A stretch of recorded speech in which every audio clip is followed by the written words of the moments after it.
All right, second time's the charm. Hello and welcome to Cheat Code Radio, minus the technical difficulties this time, hopefully. I'm your host, Nicholas Downie, Assistant Editor-in-Chief of lordsofgaming.net. Ivan is away this week. He's at his brother's wedding, so I am wishing him the best. So I got someone just as equally capable as filling in his shoes, and that is my good friend, Eric Jackson from the Basement Radio Arcade podcast. How are you doing today? I'm doing really well. Thank you for having me. As I was going to say as always, but this is the first time we're actually doing this. I think this is our first time actually doing like a one-on-one podcast, right? The last time you and me did a one-on-one show was the week Fallout 76 released. And yeah, and you and me sat down and talked about That's right. Because I was really disappointed. I was like, I need to hop on a podcast and basically cry for an hour. Who wants to do this with me? And you're like, I got an hour to burn. I do remember that. Yeah, that was a good one. But thanks for having me, man. I appreciate being here, filling in for our good buddy Ivan. I'll do my best. Absolutely. It'll be a good time. And as always, the flashlight's on my phone. I almost pulled that up to look at the question and blind everybody. So as always, we've got our submitted questions for the week. Appreciate everyone that's tracked me down via Spotify and submitted some questions. So great mix of questions this week.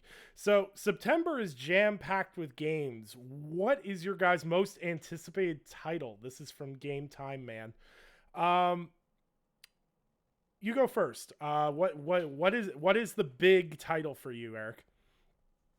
In the jam-packed September. Okay, why don't we do it like this? We can start with this question and talk about our most anticipated, but we could definitely throw a few more out there because, like you said, it's jam-packed. So it's like it's hard to pick the most anticipated because there's so many.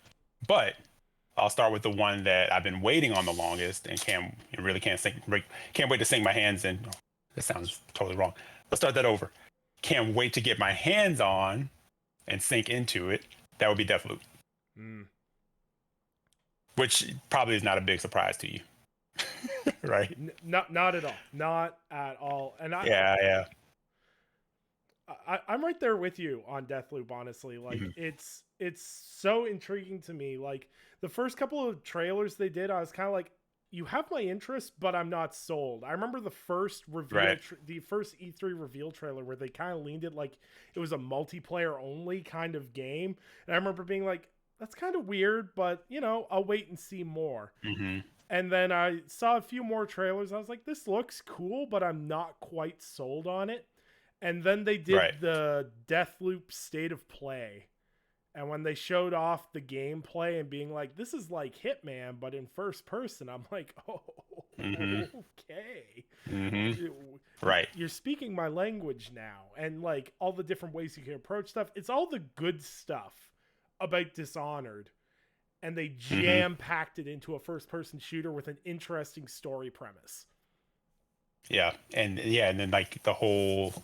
like the blaxploitation type of angle is pretty cool. Like, yeah, I know that we'll get into these topics later. We have a topic we'll be dealing with this, but as from a diversity standpoint, it's like amazing to see, two, not just one, because sometimes you're lucky to get one, but you have two, I guess you could say main protagonists, one is seen to be as an antagonist or whatever, being black characters. So that's cool. So it looks like it's just got like this mesh of like arcane DNA, like you said, with Dishonored, and then there's like an influence of Hitman.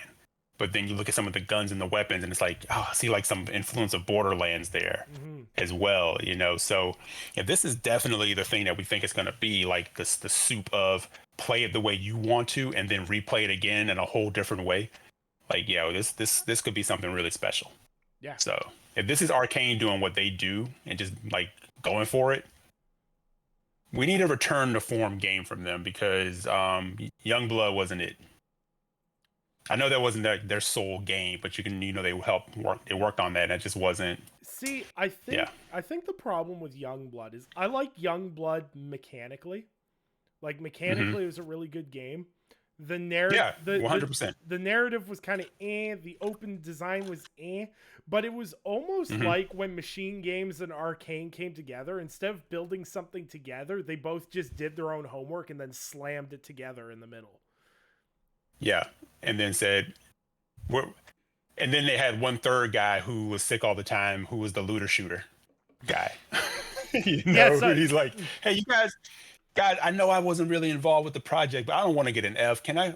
All right, man, come on, just we'll put your name on the assignment too." here Because I'm we'll like, put what some is going on with this game? random grind missions in there for no reason. Right, right.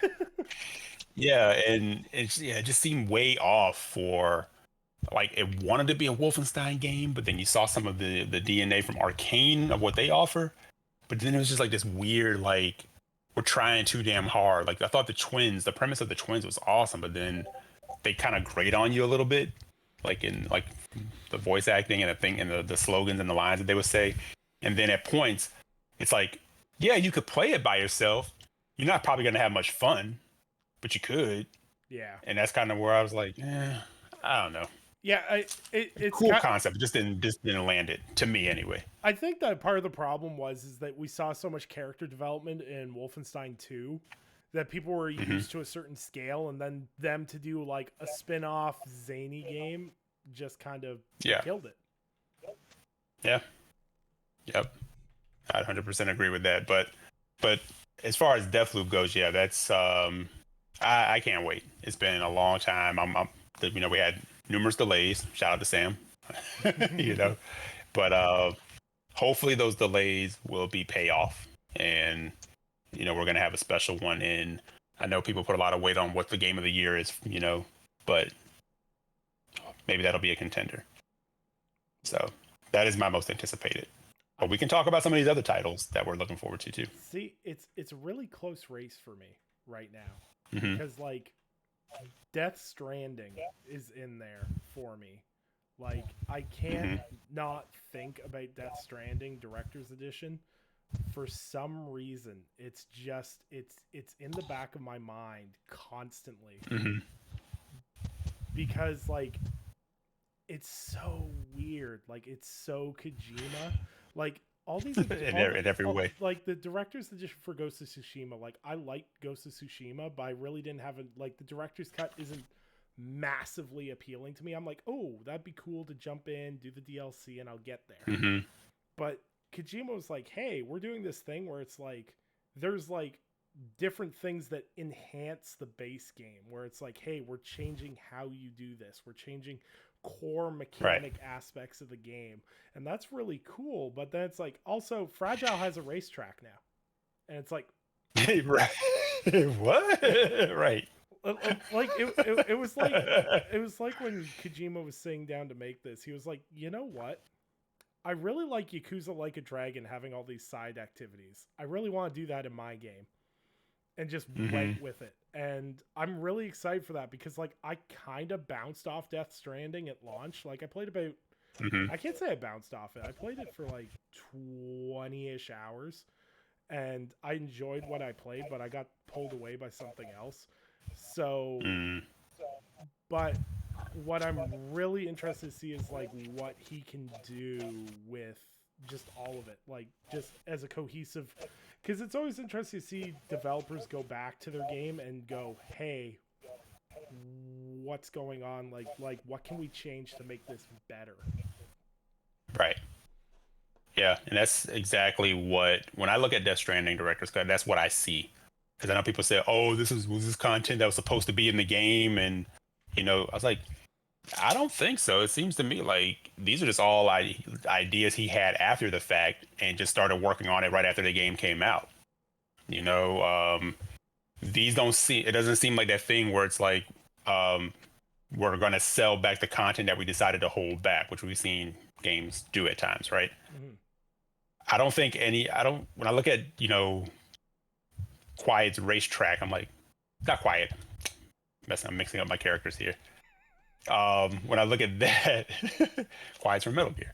That doesn't look like something that was supposed to be in the original game, and they just decided, to edit room or edit, and it ends up on the cutting room floor or something. this seems like something he saw, and he's like, that looks like a cool idea. That looks like a cool concept, and I think it would work in the world of Death Stranding. Or like you said, the influences of Yakuza Like a Dragon, and kind of putting that in there. So when I look at this, it looks like something special. So for people who never played it, who fell off, I'm kind of jealous of them because they get to kind of experience what I love about the original game, and now they have all these extra things thrown in there. But the good part of that is, for those who have finished it, there seems to be so much new that it's intriguing to go back into the world again. So that's that's kind of where I'm at with it. I don't know when I'll get to it right away because I have played through the game. I do love the game. I do plan to like revisit that world, but it'll probably be after some of these other things that are dropping. Mm-hmm. Yeah, but I think I'm probably gonna be as close to day one as I can be on this one, because I feel like I bounced off of it because I had other games to play, like reviews and stuff that I had to play, and that's why I jumped off of it. But like, right. Some of the enhancements they were talking about, like the little like delivery drones, so you can like backpack stuff or ride the drone, and enhancing the combat, which the combat was okay, but they're like, hey, here, we made it better. Like, all of this stuff feels like it was like Kojima sat down and listened to feedback and went, what could I do to make this better? And I really appreciate when, not only when developers do that, because criticism's hard. Like, taking criticism can be very hard. But not only taking criticism, but then taking that criticism and working it into your own vision, that takes a lot of like talent to be able to do that. And I'm just really excited for that. But I feel like there's a third game that everyone wants, because once again, it's been another game that has been heavily COVID delayed, and that's Kena. It's Kena. Yeah, I don't know what the official is, but yeah. Yeah. Right. That game, yeah. I 100% another one where I'm like, okay, I've got to clone myself so my clone can describe the experience to me, because I don't have enough time in the day for all these games. But like, where are you at with Kena? Is that one of your big ones? Yeah, 100%.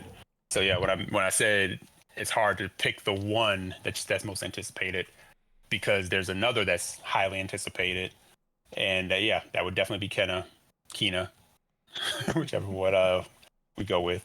But from the moment I saw that game, from the moment it was introduced, and I think that was at they're all running together now, so I'm not even sure what show. Was that the PlayStation 5 reveal? I think so. That we first saw Kena? Yeah, I think so. Well, let's just say that. Let's just say that's the case. But from the moment I saw it, I was like, that looks like my type of game. That looks like my jam. And every time we've seen it since, it just looks more beautiful. There's still mystery around it too, because we haven't been like inundated with information on it. They seem to really just kept their heads down. They've been grinding. They've been trying to, make sure they get to this release date. Like, we don't know tons of details about it. Like, I know people had their speculation on its length and everything else based on its price, but we've seen you can't really go by that sometimes, because we've seen plenty of games that come in at the $40, $50 price tag, and they're pretty robust, as far as hours. And then again, I say, I don't also base things on games length, because we have games that overstay their welcome, no matter what their price is. Yep. And then the flip side of that, we've had games that are on the shorter side, but every moment of that was just savory, and it left you wanting like more. It didn't overstay its welcome.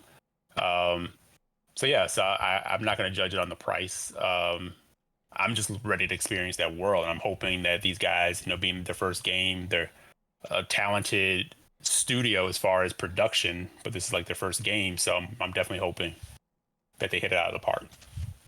Yeah, and there is an insane amount of games that are coming out in September. Like, just for people's reference, we've got Death Stranding Director's Cut, we've got Kena, we've got Diablo Resurrected, we've got hold on, I'm just scrolling through the list here. We've got Tales of Arise. Oh yeah, Tales of Arise, Fist. Yep. So for just if you're looking at, so for me, Chernobylite's a game on console I'm looking forward to. That comes out September 7th. Fist comes out September 7th. Life is Strange True Colors comes out September 10th. Tales of Arise comes out September 10th. WarioWare is it's WarioWare is on September 10th. Deathloop September 14th. Right. I can go on and on and on here. Like, this is absolutely insane. The amount of games that are coming out. Oh, Origami 2. Yep. You know, I know that's not considered like a big, you know, I don't see a lot of hype around it, but I know Origami has its following. You know, the sequel to I'll throw in there too, Stable. Yep. Yeah. Lost Judgment is dropping. Diablo 2 Resurrected. Yep. Where's the time, Nick? I don't know. I'm gonna have to do some Life is Strange time manipulation in order to play all these games, unfortunately. Mm-hmm. But yeah, I think that's a good problem to have, honestly, because realistically, I like when all these games drop in a rapid succession, and people can call me a masochist for this. But I like when all these games drop, I pick and choose the ones I'm most interested in, and I dive into them immediately. And then inevitably, by the time I clear those, the other ones I'm interested in they're on discount. So I end up paying less for them. So I'm like, it all works out in the end, because I've learned that if I just buy every game I'm interested in,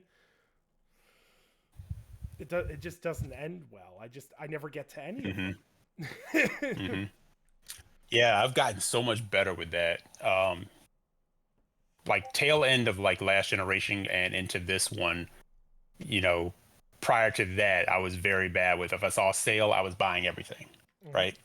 But I've gotten a lot better with, I'm just going to wait. Why am I going to buy that for just to sit on my hard drive or to sit on my shelf and I'm not going to get to it. Right.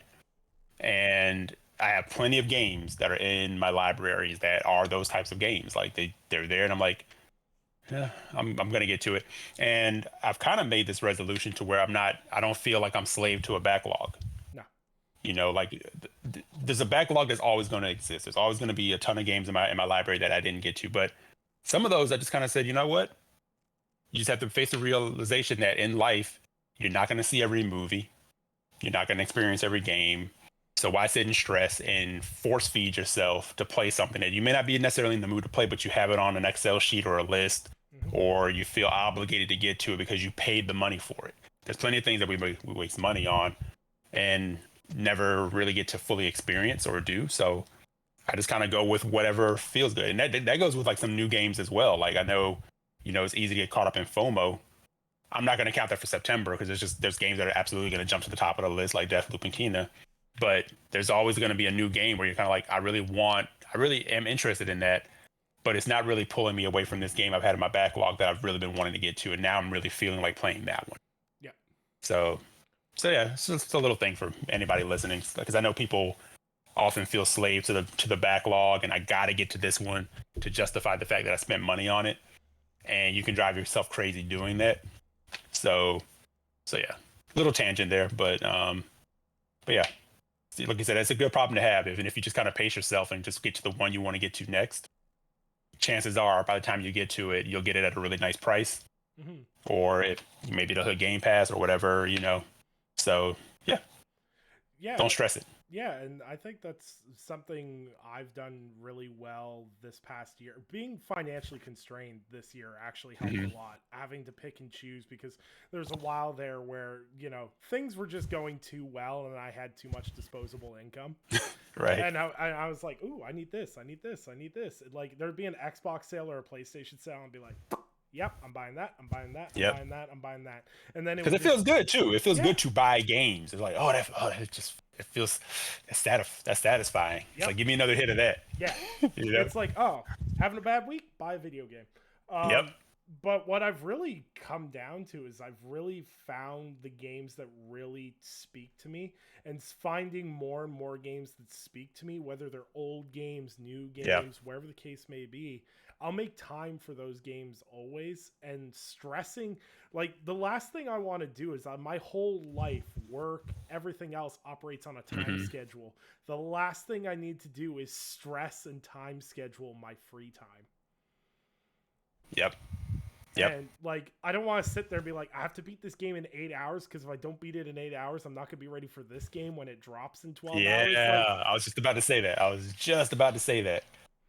Because you find yourself stressing too, especially when the game is about to drop. Let's like say, I'm on Psychonauts 2. I'm making progress. I'm not as far into it as I would probably have wanted to be. But then you start thinking, oh shit, what's coming out next week? mm-hmm. I got to get this done by then. And then what happens? What happens when you do that? You blaze through it, or you start to get so focused on getting through it that you're not really taking it in. You're not really enjoying it. And then by the time you get to the end of it, you're like, I don't remember that part. I don't remember this. Yeah. What did I do with that part? Yeah. And it's like, well, what was the point? You literally just kind of wasted your time. Yeah. As opposed to just sitting and enjoying it. And that other game, you'll get to it. Because I know plenty of people who, the minute someone tweets about a game that they just picked up or bought, they're, where'd you get that? I got to cop that. And then they stop the one that they're playing to jump on that one. And I'm like, oh, I don't want a game that way. Yeah, no. You're like, where's the experience in that? Yeah, and just to be a part of the conversation. Yeah, and that's my thing. Is like everyone's talking about Psychonauts 2 right now, which is amazing. And like right now, I'm doing a 12 minutes review, and I'm doing a Song of Iron review right now. I've got to get those wrapped up. And I'm also playing Quake on Nightmare because that dropped magically out of nowhere. So I'm doing like this 3-game balancing act, and I'm done 12 minutes now, just working on the review. I'm done Song of Iron, but I'm like, I want to play Psychonauts 2, but I'm like, if I just wait and play it when all this stuff is done, I'll enjoy it way more than I will if I just sit there and go, I got to push through this, I got to push through this, I got to push through this. Right. Yeah. And that's a good way to be. And actually, the way I kind of go about it now, and you've probably seen this from me over, the last year or so, in our conversations about the games we're playing and what we're doing, I try not to jump off of a game unless it's, for some reason I couldn't, that was out of my control, or I just wasn't really feeling it and I kind of lost a little path or whatever. I try to finish the game I'm on no matter how long it takes, because I find that, again, what's the point of jumping off and moving over to this one, and then it's like, now I got to start this one all the way over again. Yeah. And sometimes that works fine because you really enjoy what you did, but it's sort of like, if this one's still pulling me, if it still has me, this one I was anticipating, I'll get to it. And that could even happen with Deathloop. As much as I'm anticipating it, if I'm not done with Psychonauts by the time that is dropping, or whatever the next game may be, it can wait for me a couple of days. Yeah, absolutely. And I think that's kind of the great thing, is like, you don't have to rush through it. Like when Xbox Series X launched, I immediately, like, my 2 big pickups were Gears Tactics and Yakuza Like a Dragon. And I started both at the same time, which possibly might have been the stupidest thing I've ever done, trying to do a tactics game and a JRPG at the same time. Oh, man, yeah. But, like, I played about 5 hours of Tactics, loved it. But Yakuza hooked me in so much, I went, you know what? I'm going to shelve Tactics because I waited this long, because I could have played it on PC. I waited this long anyways. I can wait a couple of more months while I play Yakuza. And I dumped like 90 hours into Yakuza Like a Dragon. And I had, which is another one I'm looking to play. And I had no regrets about dropping 90 hours into it. I spent 3.5 weeks straight playing one game. I remember. And you were like a kid in a candy store every moment of that. Oh yeah. Which is awesome. Yeah. So I'm really looking forward to the whole. I know that's the other thing. We talk about the whole stress part of it, because I know you, Sam, and I had like the joke that I'm supposed to play all of Yakuza before the end of 2021. I just said don't necessarily hold me to it, and luckily nobody's gonna shoot me if I don't do it, because it's looking spooky. I might get through a Yakuza game before the end of 2021 at this rate, but But I'm honestly anticipating jumping Yakuza Like a Dragon to the head of my Yakuza playthrough since they don't really tie together and it's completely different gameplay wise. I might actually start with that one and then go to start zero over for the fourth time in my gaming career. Yeah. Because there you go. That's the game where I've started numerous times and then I'll get pulled to something else. And then when I get back to it, I'm like, I don't remember what the fuck I was doing. Yeah, and that's kind of the hard thing with the Yakuza games is if you bounce off them, if you stop playing them, you come back and you're like, oh god, what is going on? And like I've done that with Right. Zero, where I got like halfway through the game on PlayStation, then got like a quarter of the way through it on Xbox, and every time I jump in, I'm like, where was I've done it. right. I've done it with The Witcher 3. I'm like 25 hours into The Witcher 3. Don't know what I'm doing anymore, and I'm very concerned. Like Gerald. Sam will tell you. Gerald's just looking at me. Yeah. Like, what are you doing, dude? You've been doing this for 5 years. You bounced off this game for like since it released. What are you doing?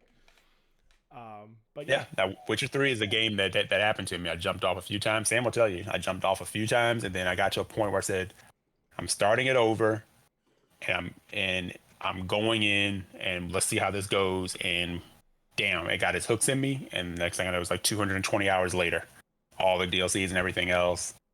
And I was like, wow, what an experience. But it happens. It definitely happens. So. Yeah, absolutely. And yeah, so don't stress about your backlogs. There's no point. Yeah. And just anticipate what's coming, man. Whatever it feels, go with what feels good. Because I can't tell you, like, I know we'll move on, but there's been plenty of games where I've sat through not enjoying it, but I felt like I had to finish it. That's the other thing, too. Don't feel you're obligated to finish something that you're not enjoying. Unless you're doing it for review or something like that. But I've done that with a lot of games where I'm like, I paid the money. I got to see it through. Again, you're wasting time where you could be putting it into a game that you're enjoying. Game isn't meant to be enjoyed, not like taking medicine. That is the one thing I will always tell people when they're like, I want to become a game reviewer. I'm like, yeah, but are you dedicated enough to play 30 hours of a game you hate? Because if you don't like the game, people still expect you to finish it. And that is the worst feeling in the world. Well, if you have credibility, you're going to finish it. But we seem to have this fast rule now where you don't have to finish a game to review it. That's a whole different conversation. You don't live by that code. You don't live by that creed, but yeah. Yeah. But speaking of things that aren't finished, so we got a question in regards to Marvel's Avengers and Gotham Knights and Suicide Squad. So with Marvel's Avengers, Gotham Knights, and Suicide Squad all focusing on a more service-based model, do you guys think we will ever see another Arkham-style trilogy from the sad Batman? So I'm gonna let you kick this one off because you have been playing Marvel's Avengers. So kind of give us the take. Is it similar to Arkham? Does it feel like it or no? No, doesn't feel anything like Arkham. The closest thing that felt like Arkham to me was Marvel Spider-Man. As far as what Arkham was doing, yeah, that's the closest one. It's a good question, man. Honestly, sad Batman, because I guess it just depends on what the publisher and the developer want to get out of it. Because I think Square is going to try it again with the Guardians of the Galaxy, and that's supposed to be like a single player, affair, like type thing. And I wish I could say like, from examples or say like people are learning because of the failures, but no, they're not. So it's anybody's guess because you look at how many failures we've had. We have Anthem. And Marvel's Avengers is a weird one because on paper for Square Enix, it's a failure. But judging by like my timeline, and you've probably seen this, Nick, it's far from a failure. Like it seems like more people are playing it now, like almost a year and a half later than were at launch. It seems like it's really found an audience and it's gaining an audience in a weird way, right? So Sad Batman, I truly hope that this isn't the trend that we're going to start seeing where they're trying to form, a service base around properties because they think they're popular, as far as superhero games go. And I would love just some return to form Arkham style games because they're badass. So I just guess in a lot of ways the market will dictate. But what do Yeah. you think, Nick? Yeah, I agree. Gene Park from the Washington Post tweeted out something that is just it was so perfect. It was about the I think it's the X-Men card game or whatever. It's that card game that was announced or Yeah, whatever. yeah, yeah, And yeah. and he put it so perfectly is I play superhero games because I like to press X to punch. Mm-hmm.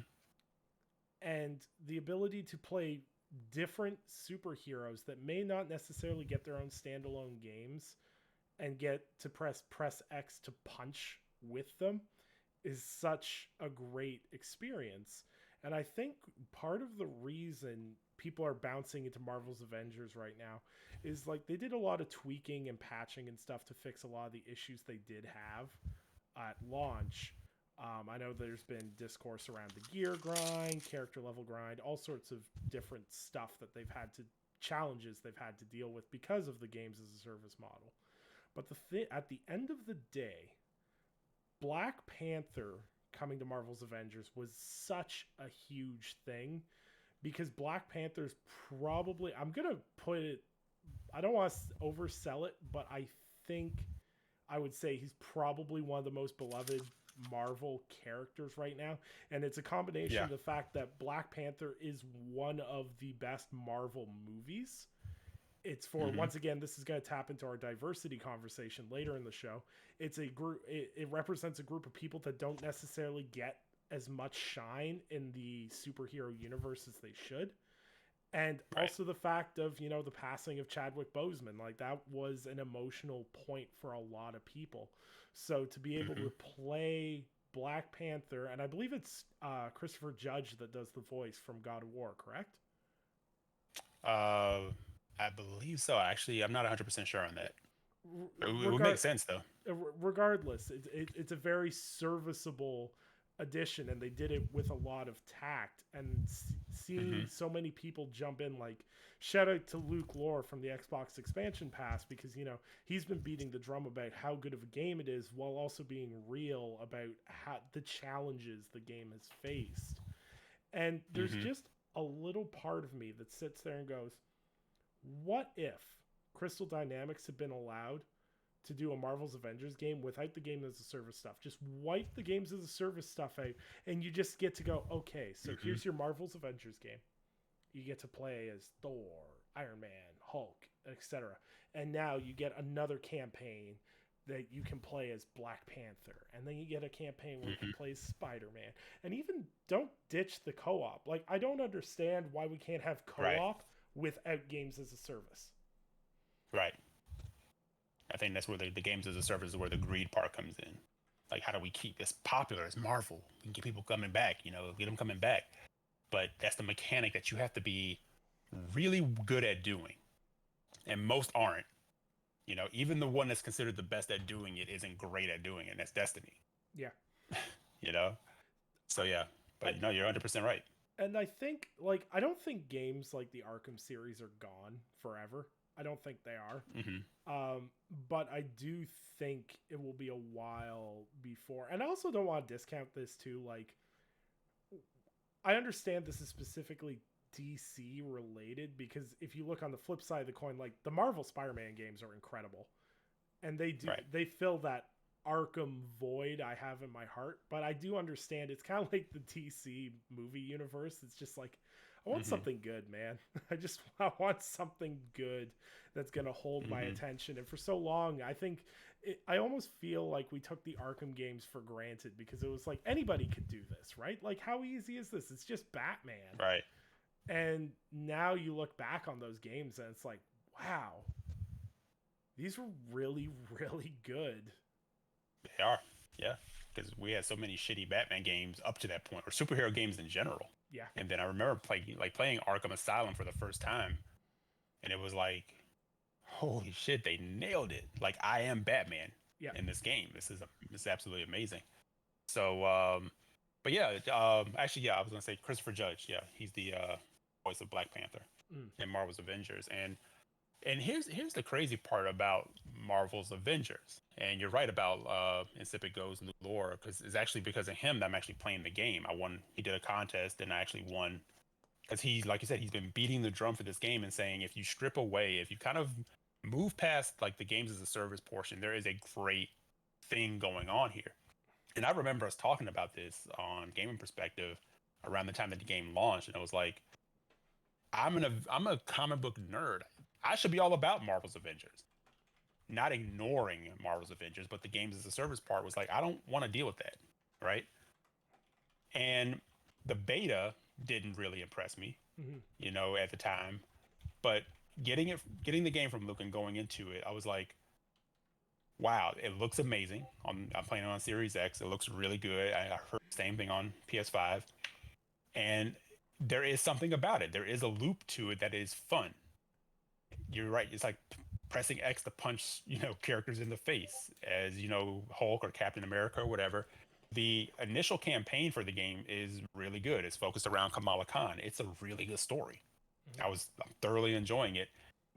And I almost wonder in a way, like if Square Enix could kind of go back and fix something and kind of like move something around, would they want to strip away the games as a service part because they are getting people interested? And they do have a hub to where they could just be loading it with campaign stuff. And if they just had drop in, drop out co-op without the looter shooter part, they would have a mega hit on their hands, Yeah. And that's the sad part. Yeah. I think they zig when they should have zagged.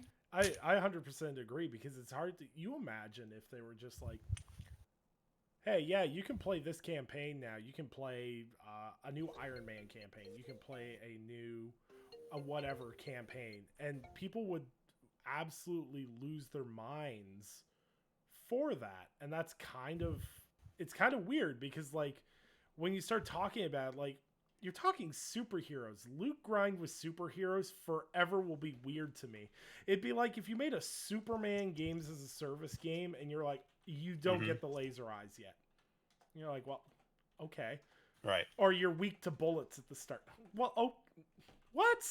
You're stripping away the base level of the character, and it's like, oh well, Iron Man's got shinier gloves now. It's like, okay, right, and it's like Hulk is more mad, like, yeah, it's like he's got different pants and more nanites or whatever they call them, and they throw them like, it's just weird. It's like you could tell this doesn't fit being a looter shooter because of the way you're having to kind of get around doing the armor thing.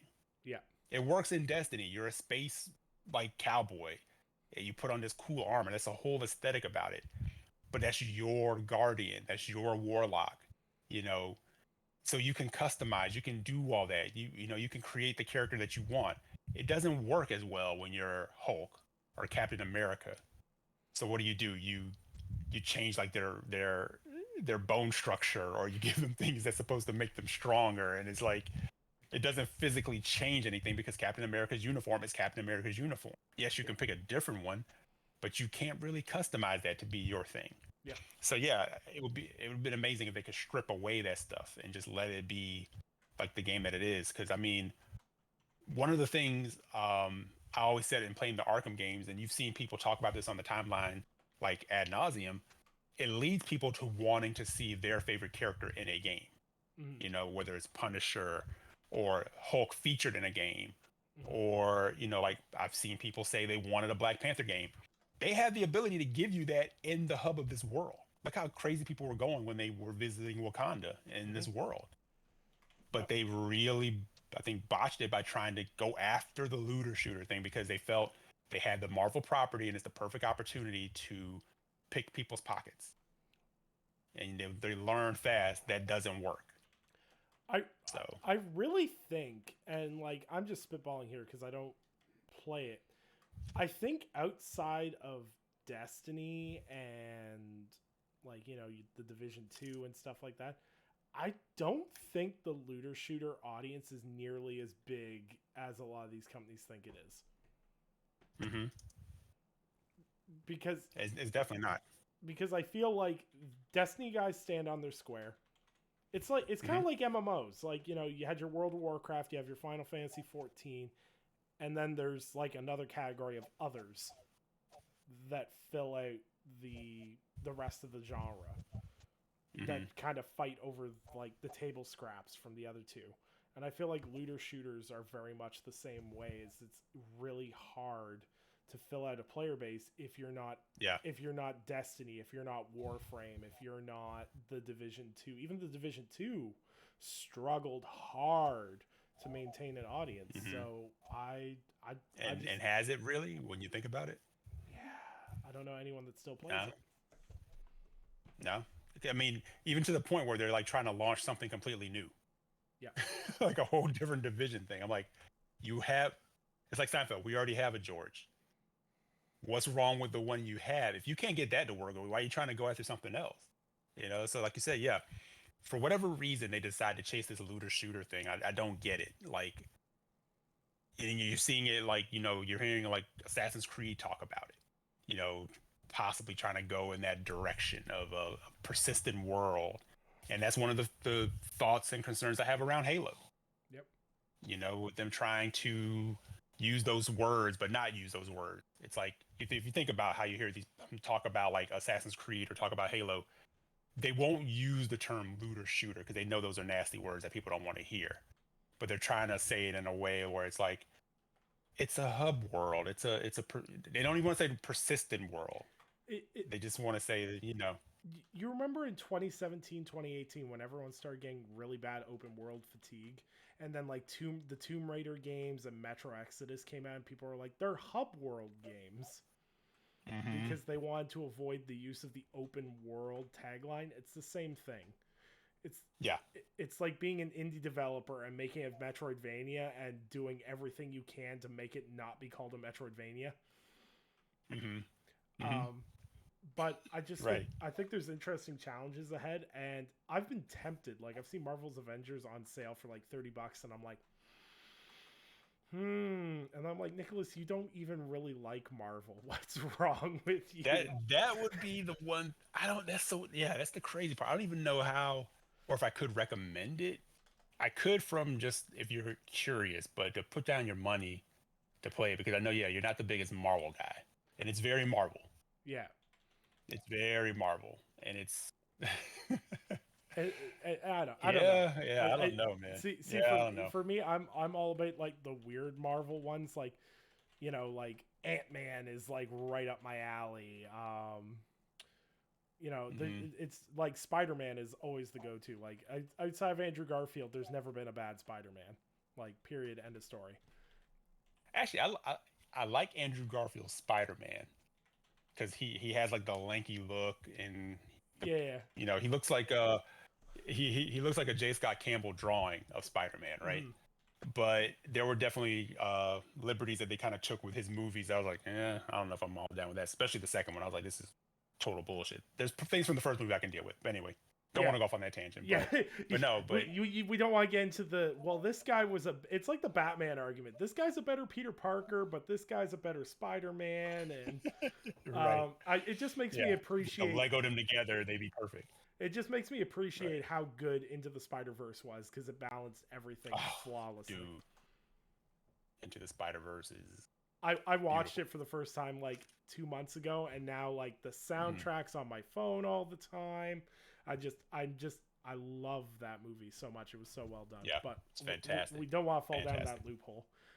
Speaking of things that are definitely not as good as Into the Spider-Verse, so CD Projekt Red had a financial earnings call, and they wanted to basically manage expectations, is how I would say, of Cyberpunk's next generation patch. I'm not even going to call it next generation. A current generation update to the game. So we have a question in relation to this, is that the news that Cyberpunk 2077's next generation update might slip into 2022. Do you guys think the ship has sailed for Cyberpunk? You want to tackle it first, or you want me to? I'll tackle it first, because like I beat the game 3 times. I did 3 endings of the 4 or 5 endings there are in the game, and okay.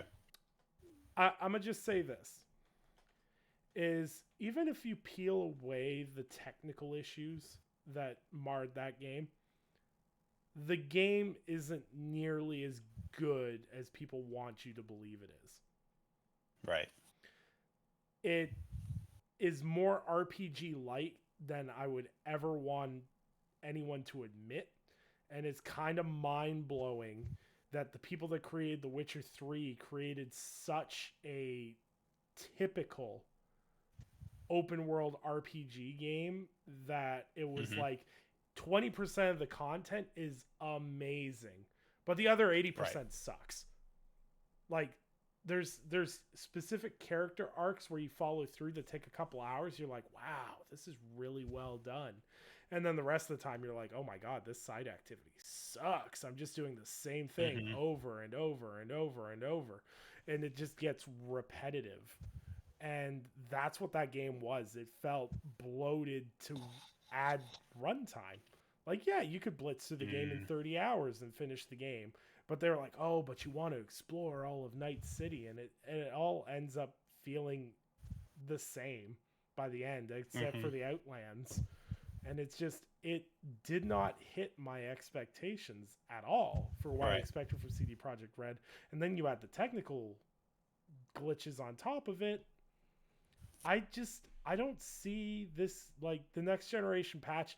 The fact that the next generation patch could hit 2 cycle years because the game released in 2020 and your next generation patch comes out in 2022, even if it's January 2022. We've talked about this on the show and Sam's talked about it, that mental mind block of a year time in date Mm-hmm. just puts that roadblock up. It's like, oh, good, you got the next generation update 2 years later, even though it's a year Right. and a few months. But what about you? Right. Because you haven't played it and you were waiting for the next generation patch to play it. Yes, I was, and it's spooky, to say the least. And but I'm gonna answer Johnny's question first. Do I think the ship has sailed? I'm gonna say on a 10%, never say never, because we've seen redemption stories, Mm-hmm. right? We've seen like the No Man's Sky, and that's like the prime example of something that started here but ended up here and is now very well regarded. That being said, I don't necessarily see that for Cyberpunk 2077 because of how much it has been mired. No Man's Sky didn't meet at all like the same level of development hell and scrutiny that this did. Because when they released No Man's Sky, there were some things that they said, that weren't there that were promised, but ultimately the game was playable on PS4. Mm-hmm. It wasn't like people were like, I can't even access this. I can't do that. It was a little bare bones. It's almost like the Sea of Thieves thing. It was, you could play the game. It wasn't like you couldn't access it. We literally had Cyberpunk 2077 where people could not play it on the platform that it was promised for. Mm-hmm. On PS4 and Xbox, One or Xbox One S. People said it was unplayable there to the point where Sony pulled it from the store. And it just came back to zero fanfare. Yep. You didn't hear anyone excited, cartwheeling, anything to get that back on the PlayStation Store. We saw a couple of weeks ago where Best Buy were selling the game for $10. Yep. And that's not because they're trying to be nice. That's because they're probably sitting on a shit pile of PS4 and Xbox copies that they need to get rid of. Yep. Right? So has the ship sailed? I think maybe there's a thing where if they drop and they do some DLC and they said the DLC will be free, right? I think, right? Yep. Did I get that right? Yeah, I think so. I don't see anybody dropping their dough to pick up a copy to play it unless they got a $10 copy. If it hits Game Pass, you might get some people who are curious.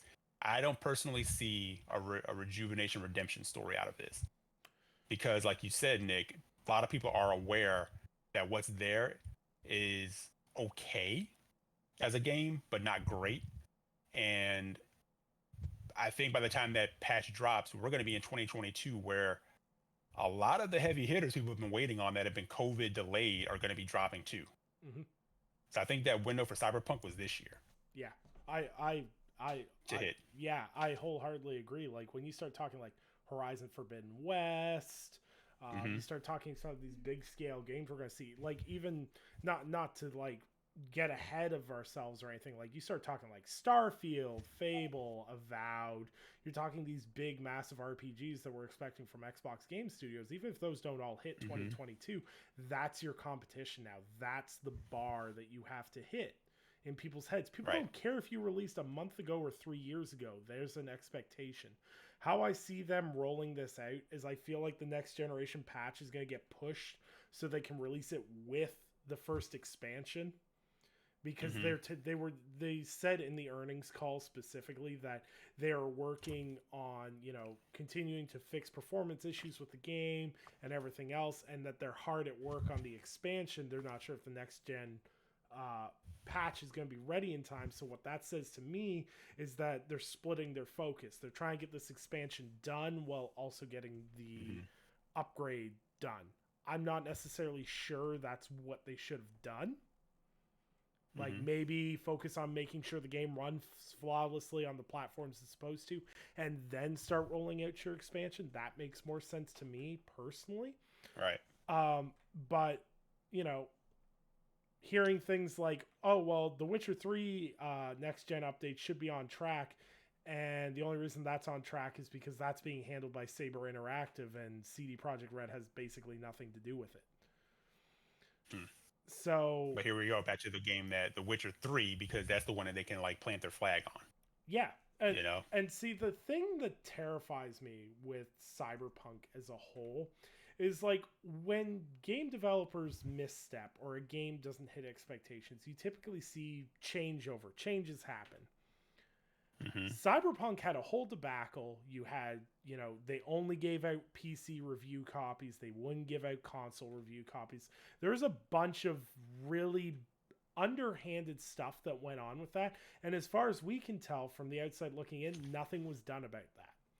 And they just keep talking about, this is the future, this is the future, this is what we're doing. And that's all they do. They don't address the fact that they pulled the wool over people's eyes. They just want to keep banging the drum that this is great. Like, even in the video, after all the things that had happened with this game, and you get the co-director of the game, or one of the co-leads of CD Projekt Red in a video stating something like, while the feedback on the quality of our games was, we needed to improve, the game is still very much playable on those consoles. It's like, listen, if people can't play your game, people can't play your game. You can't belittle that, because at the end of the day, Cyberpunk, before delays, was only meant for Xbox One and PS4.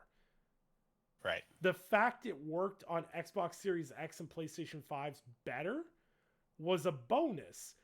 You originally pitched and sold this game as a PS4 and an Xbox One game, and then did not deliver on quality whatsoever with those games. Right.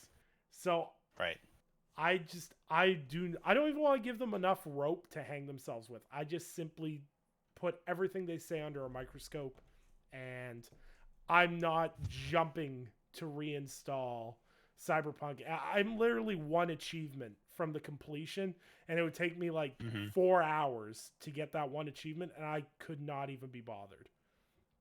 Wow, and that says a lot, because I know you like completion on your gamer score and stuff like that. So that says a lot. But before we move on, if I can kind of absolutely add on to that. These are cautionary tales, because gamers are interesting, and I say gamers because we're all guilty of it. We all do the same things, but sometimes, as gamers, we don't necessarily want to believe what we see, because we feel we're being insulting, or it means so much to us, we can't face the fact that it may not be living up to what we wanted, or there may be an issue, right? And I saw that kind of with Cyberpunk, and I remember us having talks on Gaming Perspective, and I said, what is going on with this game where every time they announce something, it's to say that something's not going to make the game, or they're changing something completely. They have time to put penises and stuff in there. I'm like, and I think I asked you the question, like, what the hell purpose does that serve? Does it do anything? Or is it just to say, hey, we have it, right? We got the dongle. So, right, you got the dongle. So, but I remember when this game came out, because this is a time where CD Projekt Red were seen as like gods, like they could do no wrong because they delivered one of the best games of the generation in The Witcher 3, right? So there was no way Cyberpunk 2077 was going to be bad.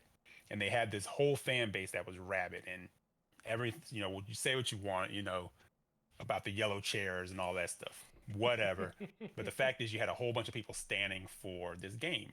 I was very much anticipating this game for the fact that, yeah, they delivered one of the best RPGs of the generation, right? But I remember as time kept moving on, and I was kind of like, okay, they're pulling this out, they're delaying this. And I saw people saying, well, everything that they're announcing, they're being transparent. And transparency is good. It's good to keep people updated, but transparency doesn't give you a pass to say that because you're telling us either what we want to hear or you feel like you're being forthright about what's going on. Doesn't necessarily mean that we're supposed to just accept everything that's going on. Yeah. You're right. And I think people get that confused. And we're kind of seeing that, if I use the parallel of kind of what's going on with 343 and Halo. And I'm not saying that Halo is going to turn out the way Cyberpunk 2077 is. I'm just saying I'm starting to see the same pattern where removing the haters who are going to hate no matter what, because that's who people all point at. They point at haters. And it was the same thing with Cyberpunk 2077. But nobody wants to point at the stands who, no matter what is said, no matter what is done, they want to cover for because they don't want to admit that maybe something's. So I caution people, sometimes when things are said and you're seeing things, there's not much more to dig into to the fact that, yeah, something's wrong. And even if they're telling you, well, this is this and this is this, and it's supposed to be transparent, they're still telling you that shit's a little fucked, guys. Yeah. And those things that we promised, they ain't going to be there. And I don't give a damn how many times you try to like wash it over or to say, well, that's not that bad. And to me, one of the most participation trophy loser statements people tend to make is, well, all games ship broken. That can be true, but it's true because you make it so. You put that into the universe and you allow it by saying things like that. You're saying to them, it's okay for us to push and do this to you because most times you'll accept it. Right? Same thing with Cyberpunk 2077. So for them to announce what they did the other day, I'm like, your update that you promised this year is slipping to next year? Why? Yeah. You had a year to work on this. It ain't going to get much better as far as I'm concerned. That's how I feel about it. Yeah. Will I care enough to play it? I have no idea. It's just, and the point with transparency, it's kind of like to use like a real life angle on it. So as a branching example, if I cheat on my wife, but I'm like, hey baby, I cheated on you. I'm not sorry, right? But I cheated on you. She's glaring at me right now. And I'm being but hey, I'm like, hey, don't worry about it. I'm being transparent about it. Yes, it's better. I told you. It's good that I told her, but that doesn't absolve me from the fact that I did it. Right. Oh, and Nick, let's add in there. You're being transparent, but you're saying in the end, this is going to be good for all of us. Yeah, and this is going to be good for all of us. Right. What I did. So now you're trying to sell her on it. Yeah, right. Like I'm trying to pitch this to her like it was a good idea. Right. Like that, and that's the thing is like, transparency is good, but if you're being transparent and I see something I don't like, I am going to be critical of you being transparent with that. It's like, the Halo thing lacking co-op. I stood on my square. It affected me. I felt a certain way about it. I don't care that they told us about it. I'm glad they told us about it. Because let me tell you, if I downloaded the game and found out the day I got the game, I would have been way more angry about it. But does not absolve them of the fact that they had 6 years to put a Halo game together and they're missing a key feature that's been in every other game before. And I'm glad you used the word absolve. Go ahead. Continue. Yeah. And that's just where I'm at. And the same thing with Cyberpunk. They burned me at launch. And, like, you can win me back. Fallout 76 is an example. I hated that game at launch. But they have done so much stuff. And while being transparent, they're like, hey, we're working on this. And this is the timeline we're giving you. Don't give a timeline if you can't deliver on that timeline. Right now, if a developer... That's exactly it. Yeah. If a developer's like, hey, we're working on this. I trust you to be working on it. Don't give me a timeline if you can't deliver that timeline. And I understand with COVID, doing timelines is hard. If this isn't a new game release, don't put yourself under a timeline crunch right now. And that's just all there is to it. Yeah. And that makes me question, like, what's going on in the patch? Like, where was this game to where even your upgrade path, or sorry, your upgrade patch has to be pushed back? Like, how messed up is this game? Yeah. So that's where I like the fact that you use the word absolve, because that's what I see when people say, well, they're being transparent, so I'm just forgiving them for things not being there or things missing. And why are you so upset? Hey, and it's sort of like with Cyberpunk, the people who could play it on their Series X, or PS5 were like, well, I don't know what you're complaining about. It plays fine for me. It's like, yeah, but there's like so many people with a PS4 and an Xbox who this game was promised. And from what I understand, even on the Series X side, it's not all peaches and cream. Nope. Or the PS5 side, it's not peaches and cream.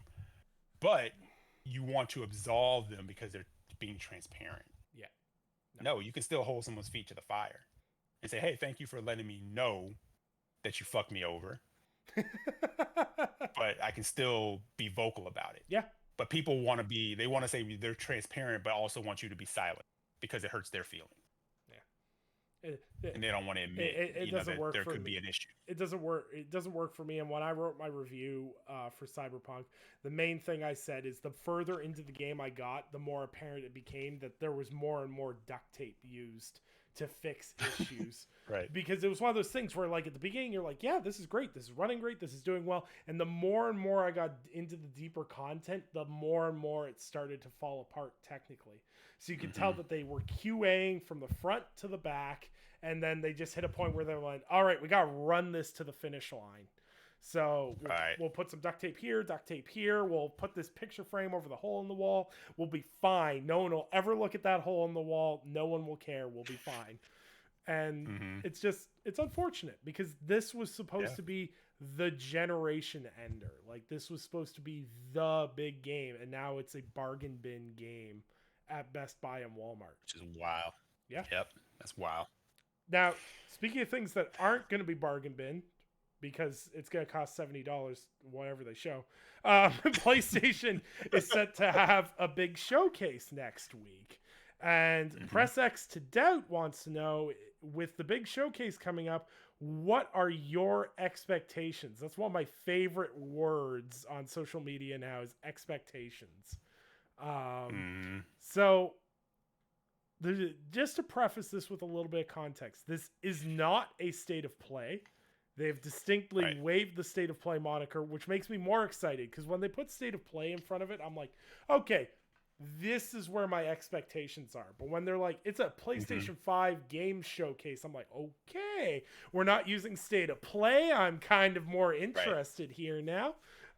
Let's see what you guys got. So what are some things that you want to see at this? Like, you don't necessarily even have to be super realistic with these kind of predictions, but what is that thing that's going to knock this PlayStation event out of the park for you?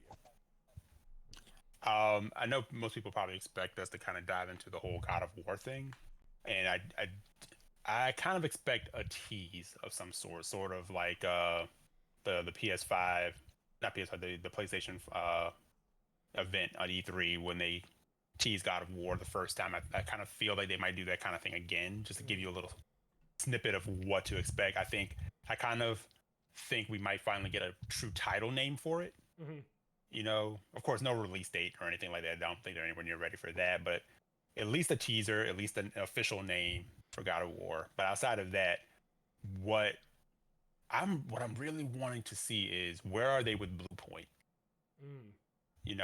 What is Blue Point going to do next after Demon's Souls? Because I know they're already cooking something. And is it going to finally become official that they're a part of the PlayStation family? So, but more than that, I definitely want to see what they're working on next. So trying to think what else. And I would almost expect also maybe one or two new IP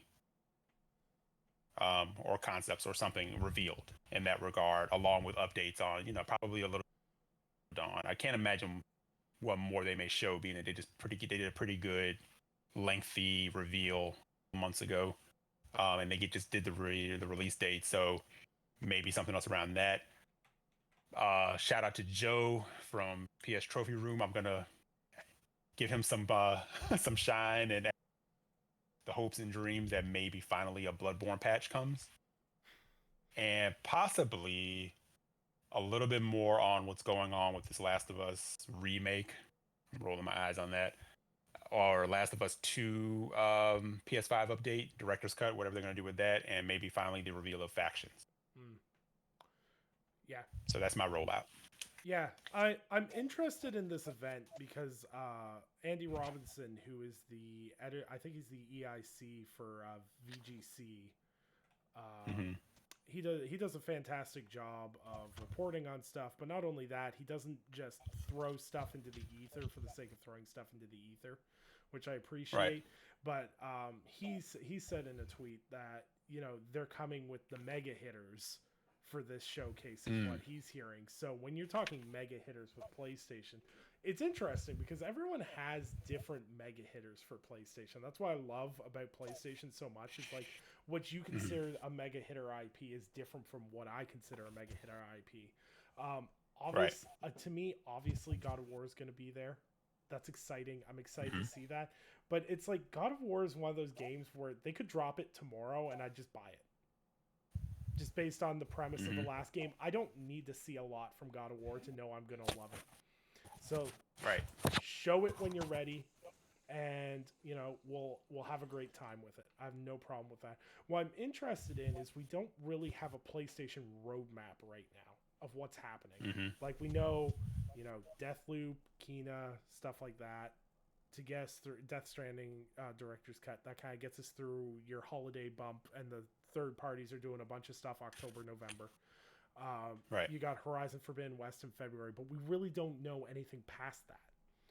So that's when we start getting into, you know, Final Fantasy 16 at this show. You know, it was pulled from Tokyo Game Show. So it's probably going to be at the PlayStation event. When is that going to land? Is that going to be a summer 2022 game? You know, that's going to be a big deal for a lot of people. It's not necessarily what I would consider my heavy hitter, but I definitely think you'll see Final Fantasy 16 there.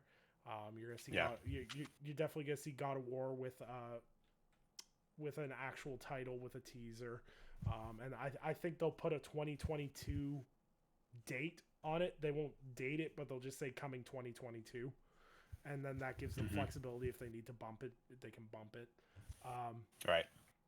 Faction seems inevitable at this point because Naughty Dog has been openly posting for jobs for a standalone multiplayer experience.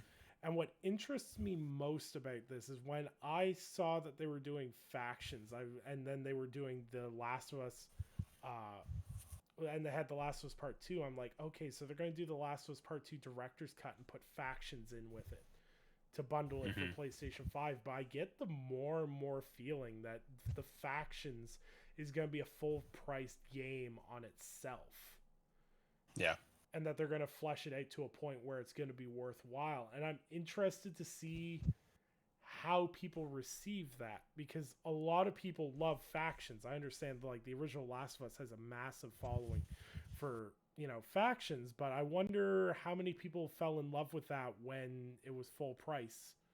And, you know, there's a lot bigger of an ask to do. You're only getting factions, and now it's $70. Yeah. But because, like, we haven't seen PlayStation really break out of the $70 price tag for their first party. So it would be interesting, like, if they went factions $30, $40, I'd be like, okay. But if it's a full $70, I don't know how many people you're going to pick up with that. You might pick up a lot. Maybe I don't know anything. But I think we will see factions. That had to be a robust player suite to be a $70 asking price. I mean, you can't not say it could happen. It is Sony. But damn, man, I mean. a perfect example. Look at how robust Battlefield 2042 is, and people are even questioning the value of the $70 on that. So Right. Yeah. you've got it's going to be an interesting pitch. I'm interested to see whether they, it's free to play, or like I'm interested to see like Factions itself. I'm interested in playing it because mechanically Naughty Dog games are so good. I'm like Yeah. multiplayer with The Last of Us mechanics. Okay, cool. I'm totally there. But I'm interested to see if they're going to target the free to play market, or are they going to target the premium market? Like how are they Hmm. going to tackle this? And I imagine we'll see that. I cannot put into words how unexcited I am at the idea of a Last of Us remaster. I am so unexcited at the idea of that. That there's a It's just an studio odd thing. wasting time Yeah. on that. Especially with so many IP from Sony that people have been like begging for. You can cut your teeth on those. Yeah, Like we have a Last of Us remaster. I don't know. And shout out to BG and the guys at Weapon Wheel. They were talking about this topic, and they said if it's a thing where the Last of Us remastered is put together with Factions, maybe. for a price.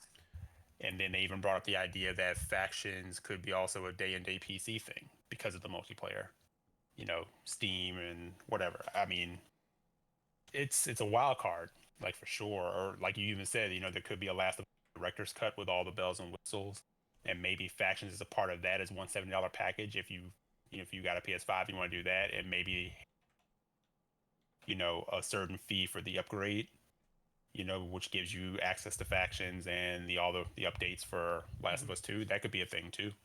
What So the there's I think the swing factor for me is if they do day and date on PC, it's definitively Mhm. free to play. Yeah. Because without any of the prior games being available on PC, people have no context for it, and there's no way the PC market's going to spend $70 to play a game that Right. isn't on PC, just on based on the IP's recognition. Um, Yeah. Yeah. And if they did day and date on that, it would have to be definitely be like an idea of free to play, or at the least $20 in crossplay, yeah. Well, with PlayStation. and I think crossplay. I think Sam pointed this out to me. Is the Discord partnership between PlayStation and Discord set to start making fruition in 2022? And Hmm. it would kind of make sense if they were going to start doing their multiplayer games day and date on PC and PlayStation, having a Discord app where you can communicate and play with your friends and do everything else. Hmm. That feels like where their next steps going. Right. That would be the push. Yeah. I just Factions will be something you could do that around too. Yeah, I just don't So, know. I feel with PlayStation, they're not to a point yet. I'm not sure if it's because of the fan base or they're just not confident in the idea itself yet of debuting stuff that's going to go on PC during their PlayStation showcases. hmm. Like they kind of treat the PC ports and stuff like they're proud of it in like a social space, and they obviously put Yeah. a lot of work into it, but they're very boxed off, and we're talking about PlayStation 5 right now. We're not talking about this other stuff we're doing. Right. And I'm wondering when Right. that's going to fade away. Is it going to be at a big event where we're going to see this? Is it going to be blog posts after? Things like that. Hmm. But I think you're on the nose. I think Blue Point is going to be a focal point for this one. It's going to be an acquisition, and here's what we're doing next. Yeah. Um, I there's so many rumors around Blue Point and what they're doing next, and all of the rumors are just based on people being like, "I want this, so it's a thing." Right. Everybody has their one. Yeah, like I am fully in the Blue Point's doing Metal Gear camp. Do I have insider knowledge? No, it's just I want this to happen. Hmm. Yeah, I think what that is because now we all know that they're capable Mhm. of pretty much pulling off a remake of almost anything. Yep. So sky's the limit. You can let your imagination run wild. Which one it could be. So, and I think that's the fun part of it. As long as people keep perspective on it, I think it's fun to speculate and guess. So, and remember, for the longest, we were speculating and guessing on what they were going to be working on, and some people had Demon Souls. Some people had other things, but we saw what they did with Demon Souls. Yeah. So they're very capable. Yeah. They're So, they're flexible, so it leaves them a lot of options. I think that's the fun part, is like we've heard things from a Sly remake to a Metal Gear Solid remake to I think there was a Legend of Dragoon remake rumor that got a lot of steam. See, I would see something like that more so for them than I think they have other studios that could work on Sly. Yeah, that they could farm that out to. I would love to see, like, I know they're doing Dreams, but like Media Molecule or someone like that do a Sly game would be awesome. Yeah. Yep. I also think I think we see something else from Insomniac, and it's whatever Drew went back to, whether that's Resistance or something in the Sunset Overdrive world. I think that might be a part of it too. Yeah. Because he's been back a few months now. Yeah. And we've talked before that he didn't just go back. He didn't just leave the initiative and go back there just because I know people like to think that maybe there was an issue with the initiative. I don't think that was it. I think they reached out to him and said, hey, we want to do this. And you got that. And it's something that he loved, whether it's Resistance or Sunset Overdrive. My money leans more towards Sunset Overdrive because I know that was his baby. And I know in his heart of hearts, he probably doesn't feel like it got the love that it's gotten. So I think if he was able to get another stab at it, he'd be all in on that. And that's not to say that Resistance won't be a thing, because God, I mean, their Twitter account's been teasing that forever. So I definitely think there's something happening in the. What that is, I don't know. So yeah. I think for me, I'm leaning more into, and this depends on how PlayStation wants to play, because we saw in the PlayStation 4 generation, PlayStation has had no problem being like, oh, this is like 2 or 3 years off, but we're going to talk about this right now because we know you want to hear about it. So I wonder if we see something Marvel Spider-Man 2 related. Like, it's possible, yeah. Like, even just a teaser, because everyone's up in the air. Like, is the next one going to be co-op? Are you going to play as Miles and Peter? Can you play with a friend? How are we, like, what's the next step? So it would feel almost, it feels weird too, because I feel like I'm putting an insane amount of pressure on Insomniac Games to show something when they released 2 AAA amazing games on PlayStation 5 already. And like, it's that expectation they've created now, is that they're so well managed and put together that it's like, oh yeah, Insomniac Games could throw together a Spider-Man game in like 2 years. Let's go. Right. Or at least a teaser. Yeah. And I'm excited to see what Drew Murray does at Insomniac, and I hope we see it sooner rather than later. And I know, like, social media will be insufferable if it's Sunset Overdrive 2. But my God, I am willing for social media to be more insufferable than normal. Yeah. To see, just to see, like, I wasn't even the biggest fan of Sunset Overdrive as a whole, but just to see Drew Murray be excited to make Sunset Overdrive 2 for me would be a cake topper for me. Because, like, that guy is probably one of the nicest developers I've ever had the pleasure of just talking back and forth with. He's just... He's just one of those guys you get good vibes from, and that I just want him to make awesome games and make games that he wants to make. Same. So, wherever he lands, wherever he wants to, that is what they could do, like, in the world of Sunset Overdrive 2 in this generation with the power of the PS5 and the DualSense and everything else. And it's funny because I know people said, well, how would they do that, like Sunset Overdrive 2, without people having like the first game as basis? And I'm like, well, the thing about Sunset Overdrive 2, it didn't belong to any one character. You created your character and you were off in the world. They could do that again.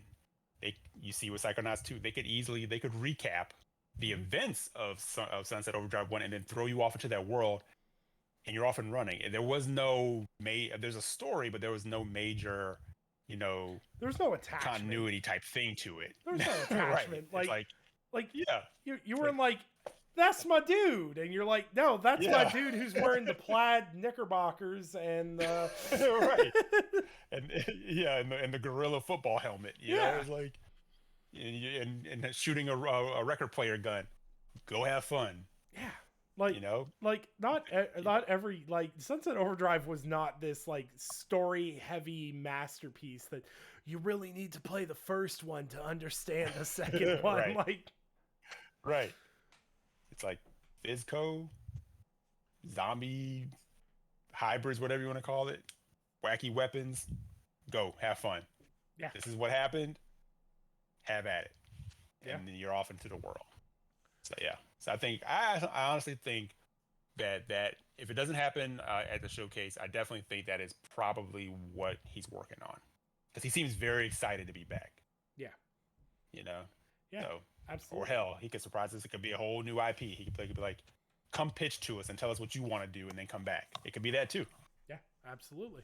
And I think that's the interesting thing with PlayStation right now is I know a lot of people are like really tense because they're like, well, they have to do this, they have to do this. I'm like, I think what's so exciting about PlayStation right now is that we don't know what the direction's going to be. And I know for like people that participate online all the time about this stuff, that's nerve-wracking because you're like, well, what if they make the wrong call? I am firmly in belief that the PlayStation 3 had some of the best PlayStation games that no one ever played because of the problems with the hardware.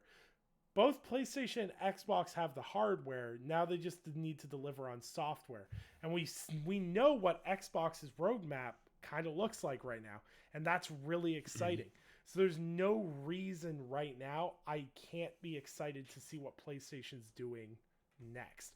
More multiplayer stuff, cool. I've been one of those people that I was like, I'd really like some more variety. So seeing them take more risks and do weirder stuff, I'm for that. And I think that's what's so exciting about this event is like, we're probably going to see what PlayStation's rolling with into summer 2022 with this event. You know, barring delays, everything else that's going on. Right. So yeah, and what was great about getting this announcement today is it kind of makes you like laugh to your or chuckle to yourself because no insider got it right again, right? And it shows all of the pomp and circumstance and the hyperbole that goes on the Twitter timelines is just ridiculous because people truly think that these companies are invested in their personal little console war. So the minute Microsoft says something, everyone's like, Sony's got to fire back. This isn't Crips and Bloods. Microsoft didn't shoot someone's house up, and now we got to go get them back, guys. They do things when they're ready, and you speak when you have something to say. Yep. Right. We just got an example of that with Xbox's Gamescom. The consensus on that show was that it was slow, boring, and whatever, and made kind of no sense the day before Keighley did his show. Right. Yep. Sometimes not saying anything is the best thing to do, and don't think you have to be obligated to do something just because people expect you to do it. There can be more mystique and more intrigue in not saying anything, but it's more fun for the console war to say, well, Sony's scared and they're not going to do this and they're done. It's like, really thought Sony a year without saying anything to their fan base in any kind of way? They've done state of plays, they just didn't show up at E3 because again, if you're going to say on one side, and I know people do this, they say, well, they use this when it kind of fits the advantage. It's like, well, Microsoft is they're changing the trends. They're kind of beating to their drum as far as, things like Game Pass or features that they introduce. So if they're allowed to kind of change tradition and kind of change the ways that, they go about doing things, why is it crazy that other outlets or publishers or whatever decide to go a different way and they buck the trends of the traditional big shows, the E3s, the Gamescoms? They're like, we live in an information world to where we can talk to audiences directly when we're ready. I know the old guard wants to hold on to the ideas of E3s and Gamescoms, but we're seeing more and more examples of to where those are starting to feel more forced than they feel good. Yeah. At least in my opinion. Well, I know there's tradition there, but and to be brutally honest, Gamescom has kind of always been awkward to me because in years prior, you roll through E3 in June. What really do you have to show in August that you already didn't show? Right. And that was the problem with the Xbox showing, is it was like, oh yeah, this is a lot of stuff we already know about. And like, there's nothing wrong with that, of course, but if you can do it in a blog post or a video, why not just do it that way? And then the people interested in that stuff will find it. Yeah, and 100% on that. And it's the thing. It's like it's things that you already kind of covered, and you're doing it for 90 minutes. That's a long time. Yeah. And then you're saying, hey, yeah, we're going to be at Gamescom and we're going to do this. We have Paris hosting and we got all this stuff going on.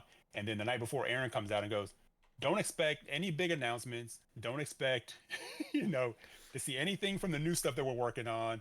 And it's like, well, why are you even really? That's fine. Set the expectation because they've learned to do that. They used to go the other way and hype it up. Just wait till you see this. That's great. But at the same time, it's like, if you're going to do that, then why are you even doing that big of a show? Like you said, do an Xbox Wire blog post. Yeah. And I'm not trying to go off on a tangent on Xbox. I'm just saying it's the comparison of people think, well, Microsoft did an E3. Why hasn't Sony done an E3? We need this. It's like because they don't care about your console war, your YouTube channel, your need to have content for it. They don't care about that. None of these companies really truly care about that until they need to give you a code so you can go talk about the review or do whatever and they can get you on that. But they're not on your timetable to give you content because you want a console war or stoke the flames or whatever the case may be. They'll do the thing when it makes sense for them to do it. And I think the thing is like, I miss E3 being the big blowout because you knew to expect big things at E3. Mm-hmm. That was like always the big expectation. What's kind of interesting with these showcases, and I know Xbox is taking a more traditional route, Sony's doing their own thing, and Nintendo does whatever the hell Nintendo wants. But what I like about these showcases is like, even when we were talking our predictions, you can't nail it down. Because you don't know. Mm-hmm. This isn't June. You're not like, well, it would make sense if trajectory-wise they hit here. It's the middle of September. Or it's going to be close to the middle of September. What? It could be anything. They could show anything. Right now. Mm-hmm. And I think that's just as exciting. And kind of having those moments spaced out through the year instead of in 1 week is okay. Right. Because, like, let's face it, we all used to say it. After 2 days of E3, by the time you hit, like, the Ubisoft and Bethesda show, you were numb.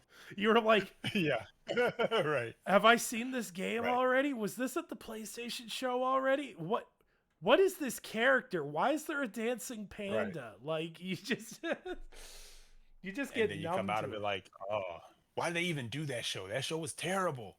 We do it every year. We get all... Oh man, E3, I can't wait. It's going to be so hype. Let's go. And then, like you said, a couple days later, you're like, fuck this, man. This is whack. When was there anyone who ever walked away from a Ubisoft E3 and was like, fuck yeah, that was the best one ever? They did it. Bravo, Ubi. Yeah. No. Like, no one ever said it's that. The same conversation every year, nigga. It's maybe they'll show Splinter Cell this year. It's like... Look, you like being kicked in the nuts, huh? Yeah, next person, like, I swear to God, there's so many people I know that I'm going to meet at an event at some point. If you ever try to tell me that Splinter Cell is going to be at a Ubisoft event and it's not going to be a mobile game, I will find you and I will slap the hell out of you. Like, because you deserve it at this point. Yeah, it's over. It's over. It's until they can figure out how to Ubi formula that game. We're never going to see it. And I'd rather see it dead than see it UB formulated at this point.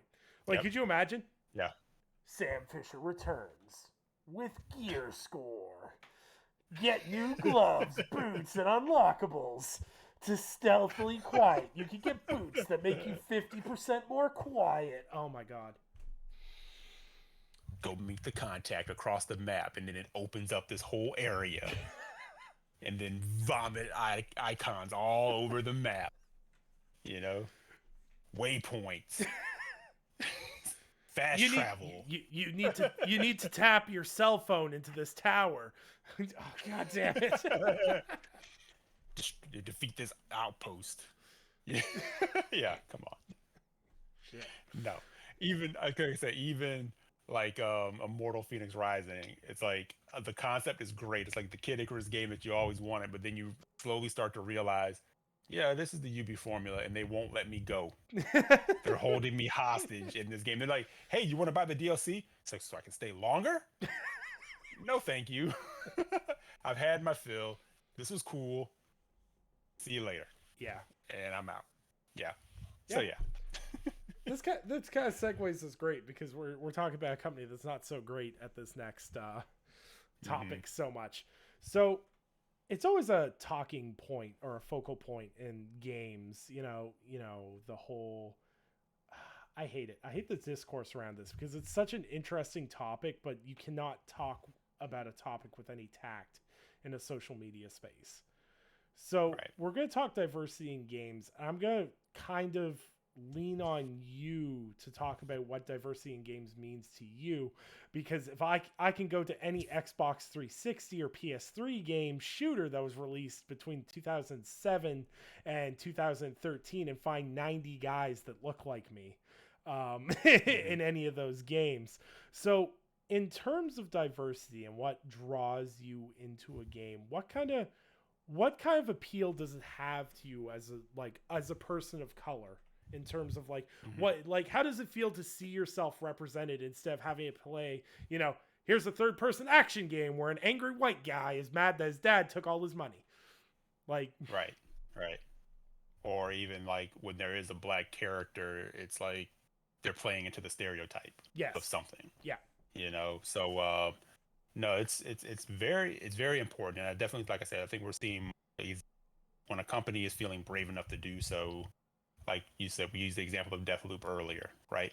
And don't get me wrong, the concept of diversity in a game is not necessarily, people tend to think it just means black person or something like that. The diversity is representative of anybody who can look at the screen and say, I identify with that.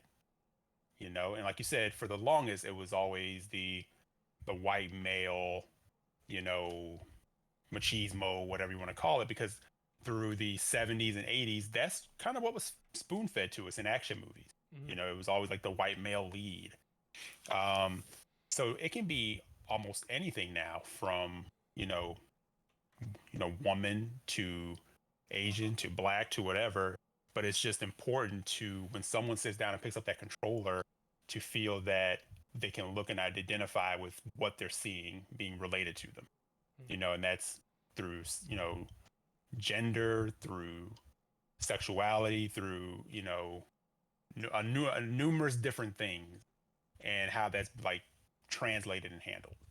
And it's gotten better, but I still think the tendency, and you see it, it's funny because people will say we need more diversity. The minute there's a female protagonist, what the fuck is this?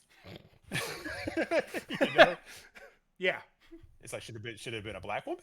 It's like, I don't want to play as a female.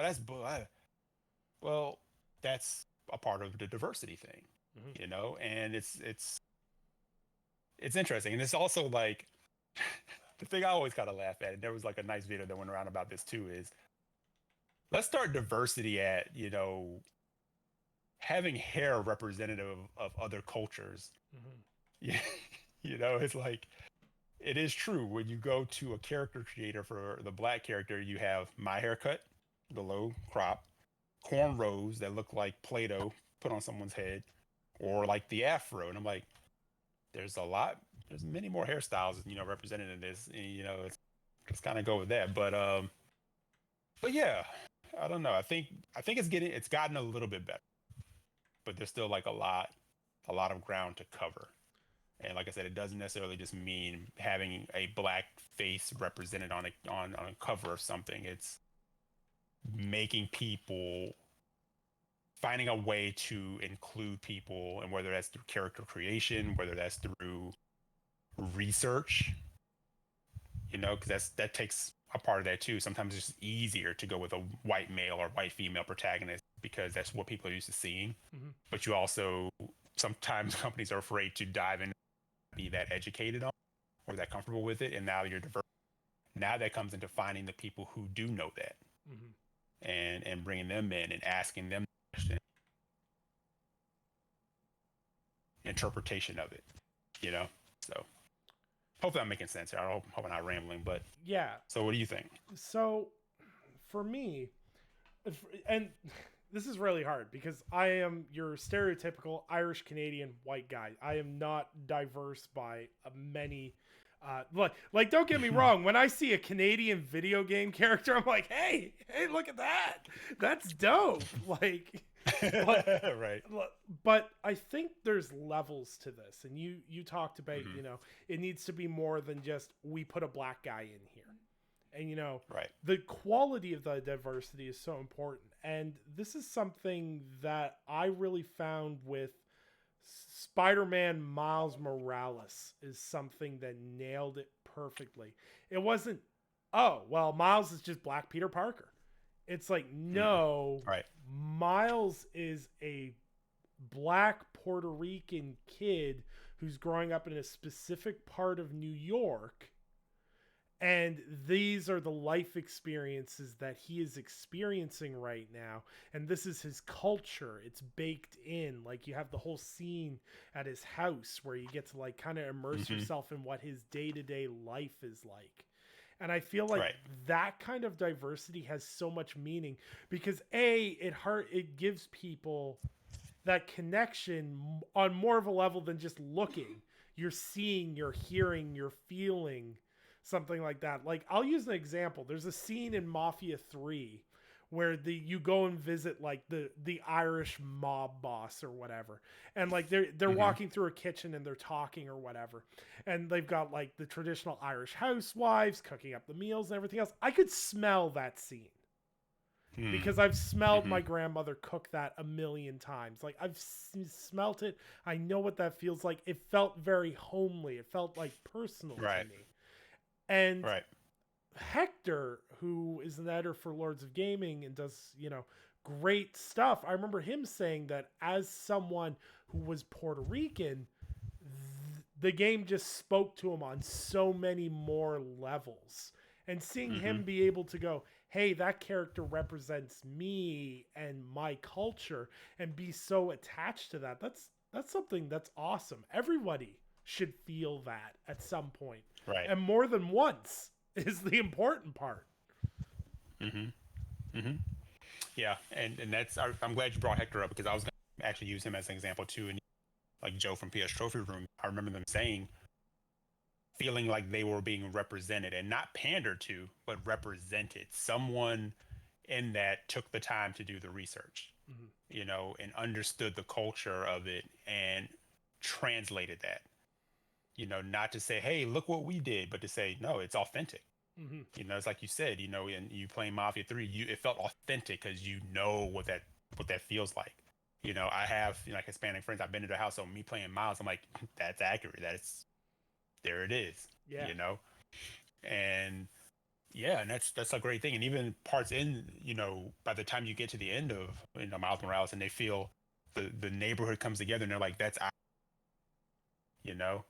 And I remember, like, when Miles was introduced in Ultimate Spider-Man #1, I remember, like, the heat around that. Like, people were not feeling it, thinking that he was there to replace Peter, as the Spider-Man or whatever. And the way that they stuck with that and they cultivated to now where Miles arguably more popular than Peter in a lot of cases, and recognizable.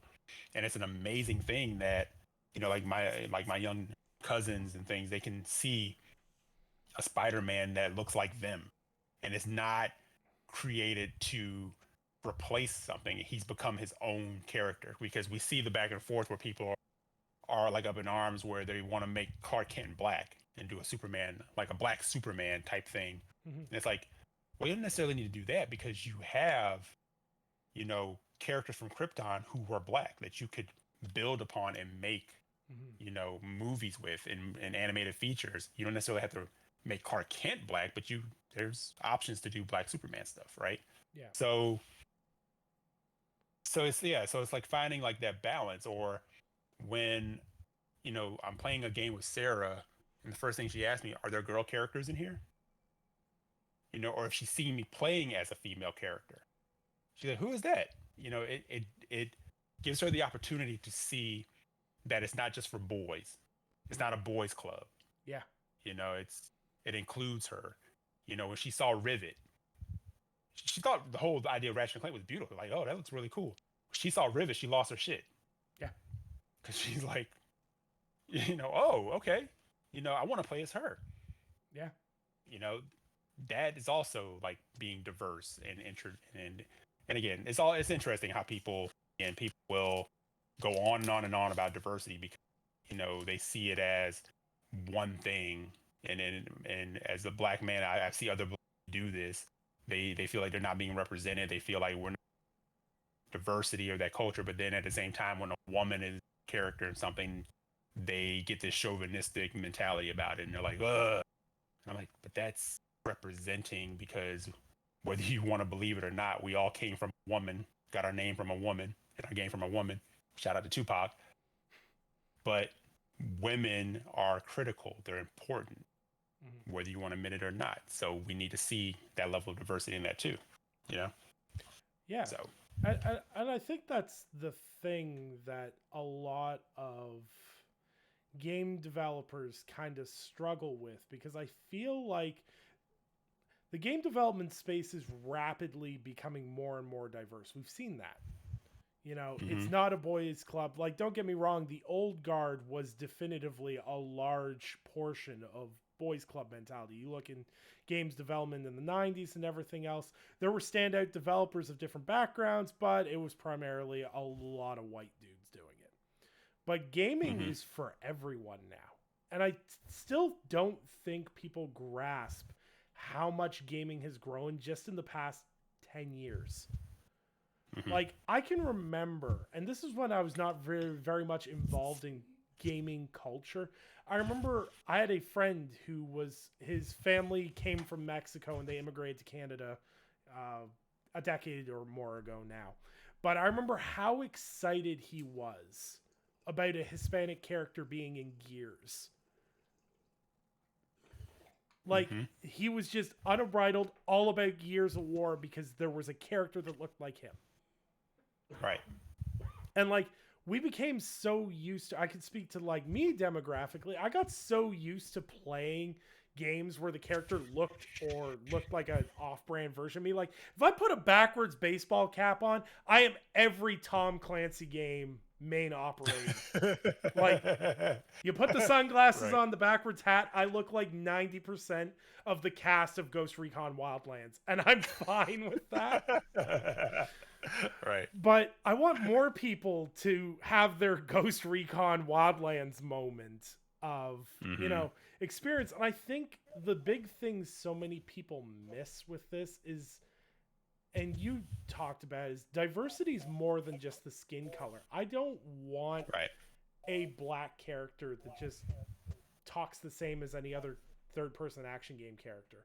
I want the ethnicity to matter to the story, make it integral Mhm. to the story.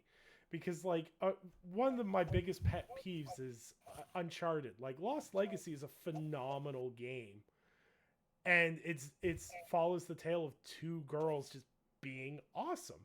And that's a great Yeah. experience because as guys, we grew up with like Indiana Jones and all this. So, guys going on gold hunting adventures and doing all this stuff is normal, but girls never really got at that outside of Tomb Raider. And even Tomb Raider was more geared to men originally. Mhm. Where, Mhm. because like, everyone remembers the polygon tits and everything else. Like, you can't tell me that was a female character made for a male audience. Right. But now we're Right. seeing characters like Aloy, who is, of course, beautiful in her own way and everything else, but is more representative of, a woman. Of, Yeah. it's not just a character skin, it's an idea, it's a story, it's a character. Mhm. Yeah. Like I feel like I could go to the store or to the library or something and see, Mm, I can see a girl that looks like that. yeah. That kind of that tomboyish, that girl next door. Yep. Like look, and look what happened with that. People being pathetic about that. That she's Yep. ugly. She's this. She's that, yeah. And even like Laura, I remember like when I first saw the new like Lara Croft character models over the years. It was, well, where are the tits? Well, they're making her to represent an audience that is now also including women because guess what, guys? Women game too. Well, And you know, well, you even they look don't at need Laura to have knee shooters. like Yeah. another perfect example, honestly, is the discourse that surrounded Abby with The Last of Us Part Mm-hmm. Two. Women can't be 100%. buff. What? Okay. Like you go on Right. social media, there's plenty of buff women. Not only that, it's like she's in a militia group, and you think she's going to not be buff if she's in a Mm-hmm. militia? Okay. Yeah. Take another example. You just mentioned Uncharted Lost Legacy. Let's go back to Uncharted 4. Remember, like how many dudes were put out by the fact that Nadine was able to beat the shit out of Nathan Drake? I'm like, yeah, she's a militia, military trained woman who's trained to the peak of physical ability, beating up a funny guy. Yeah, like You know, can we I don't give a damn how many people he shot and killed, the thousands of guys he slaughtered. Yeah, you run across that, you're probably gonna get your ass kicked. Yeah, I laughed at that so much because I got a PlayStation 4 in like 2017, so I didn't play it till like after Uncharted 4 had been out for a while. But I remember experiencing Hmm. that game. I remember people complaining about it so much in social media, like on social media space. When I got context for that scene, I'm like, yeah, it's one treasure hunting dickhead and his brother who went to prison trying to fight Right, someone who has military training. How did you think this was gonna go? Like right. like the thing is like everyone has like characters like Nathan Drake are on a pedestal because they were like Hmm. the peak action hero, whatever. Nathan Drake's just kind of like your stereotypical frat boy that finds treasure. Like at the base core of his character. It's why it's always interesting to me when you want to talk about depth of writing and depth of character. I feel like The Last of Us is where Naughty Dog developed their character depth. The Hmm. Uncharted games, they never really got that. Because, like, Right. I know Uncharted 4 was supposed to be the crown and glory of that, but I kind of sat there and was like, yeah, I guess Nathan's old now. Yeah. Actually, you know where I think they did get that from? By the time they got to like probably around Uncharted 3, I mean, definitely around 4, when they had more interaction with Chloe and Nadine. Yeah. And whenever Sully came in, you saw the character. It wasn't Nathan Drake that brought the character depth, No. you know? He was the goofball. Like you said, he's basically the frat boy who knows how to go find treasure and lucky, Yeah. but in most cases, no, he's just the average guy. The interesting characters are your Sullys. And I'm not saying Nathan's a bad character. He serves his purpose. They built a franchise around this character that is very likable, you know? But Will Ferrell is likable, but is Will Ferrell gonna kick my ass? I don't know. You know what I'm saying? So it's the cast around him that brings the whole Uncharted package together. Hmm. It's why when Sully's on camera, you want to see more Sully, Yeah. when he's in the game. And why people say, hey, a young Sully game will be dope. Sully's adventures, because Sully's a very interesting character you want to know more about. You Absolutely. know, Nathan carries it, but it's Sully. And then his interactions with Chloe, his interactions with God, I'm forgetting his wife's name. I'm some Uncharted fan. Anyway, can't think of Kate. Is it Kate? Maybe. Yeah, I'm not the biggest maybe. Uncharted Okay. fan, so yeah. All right. Yeah, they're gonna pull my card on that one. But no, and then you bring in like a Nadine, and now it gets infinitely more interesting because she just beat the shit out of him. And then you put Chloe and Nadine off on an adventure, and it's infinitely better than Uncharted 4. Yeah. And then you bring his brother in, who's infinitely more interesting because he has like this backstory, like he went to prison and he did this and he did that, and he's funny and he's cagey. There's a reason he's in that game, and they didn't decide to drag Nathan into it. It's like he's an interesting character. Yeah. So yeah, sorry guys. Yeah, Nadine would beat the shit out of Nathan Drake. Sorry. I'm And I remember guys saying, "Why can't she look more feminine?" I'm like, that looks like a woman to me. I know if I was at a club, I'd be like, "Hey, she looks very interesting and pretty I good." feel like it's a Yeah, I feel like it's a constant backpedal with some of these people where they wouldn't have the confidence to talk to a woman who looks like that, so they've got to be right, demeaning right. towards it. Like I think for a lot of people it's a shell shock to see people, you know, in a place of power that they're not used to being. Like most men are brought up, I don't know, like I'm speaking from my own experience here, like, you're a man of men and da da da da, all this bullshit and malarkey where, you're of course you're better. Like, you're going to be better at sports. You're going to be better at fighting. You're going to be, and then I did martial arts when I was like, started doing martial arts when I was like 4 years old, and I had constantly had girls kicking my ass. And that was a great life experience for me because it really removed that barrier that, I'm superior. It just removed that. And I think with diversity in games, it can teach people stuff. I say stuff because it's the most vague thing ever. But sometimes putting yourself in somebody else's shoes can help grow your worldview.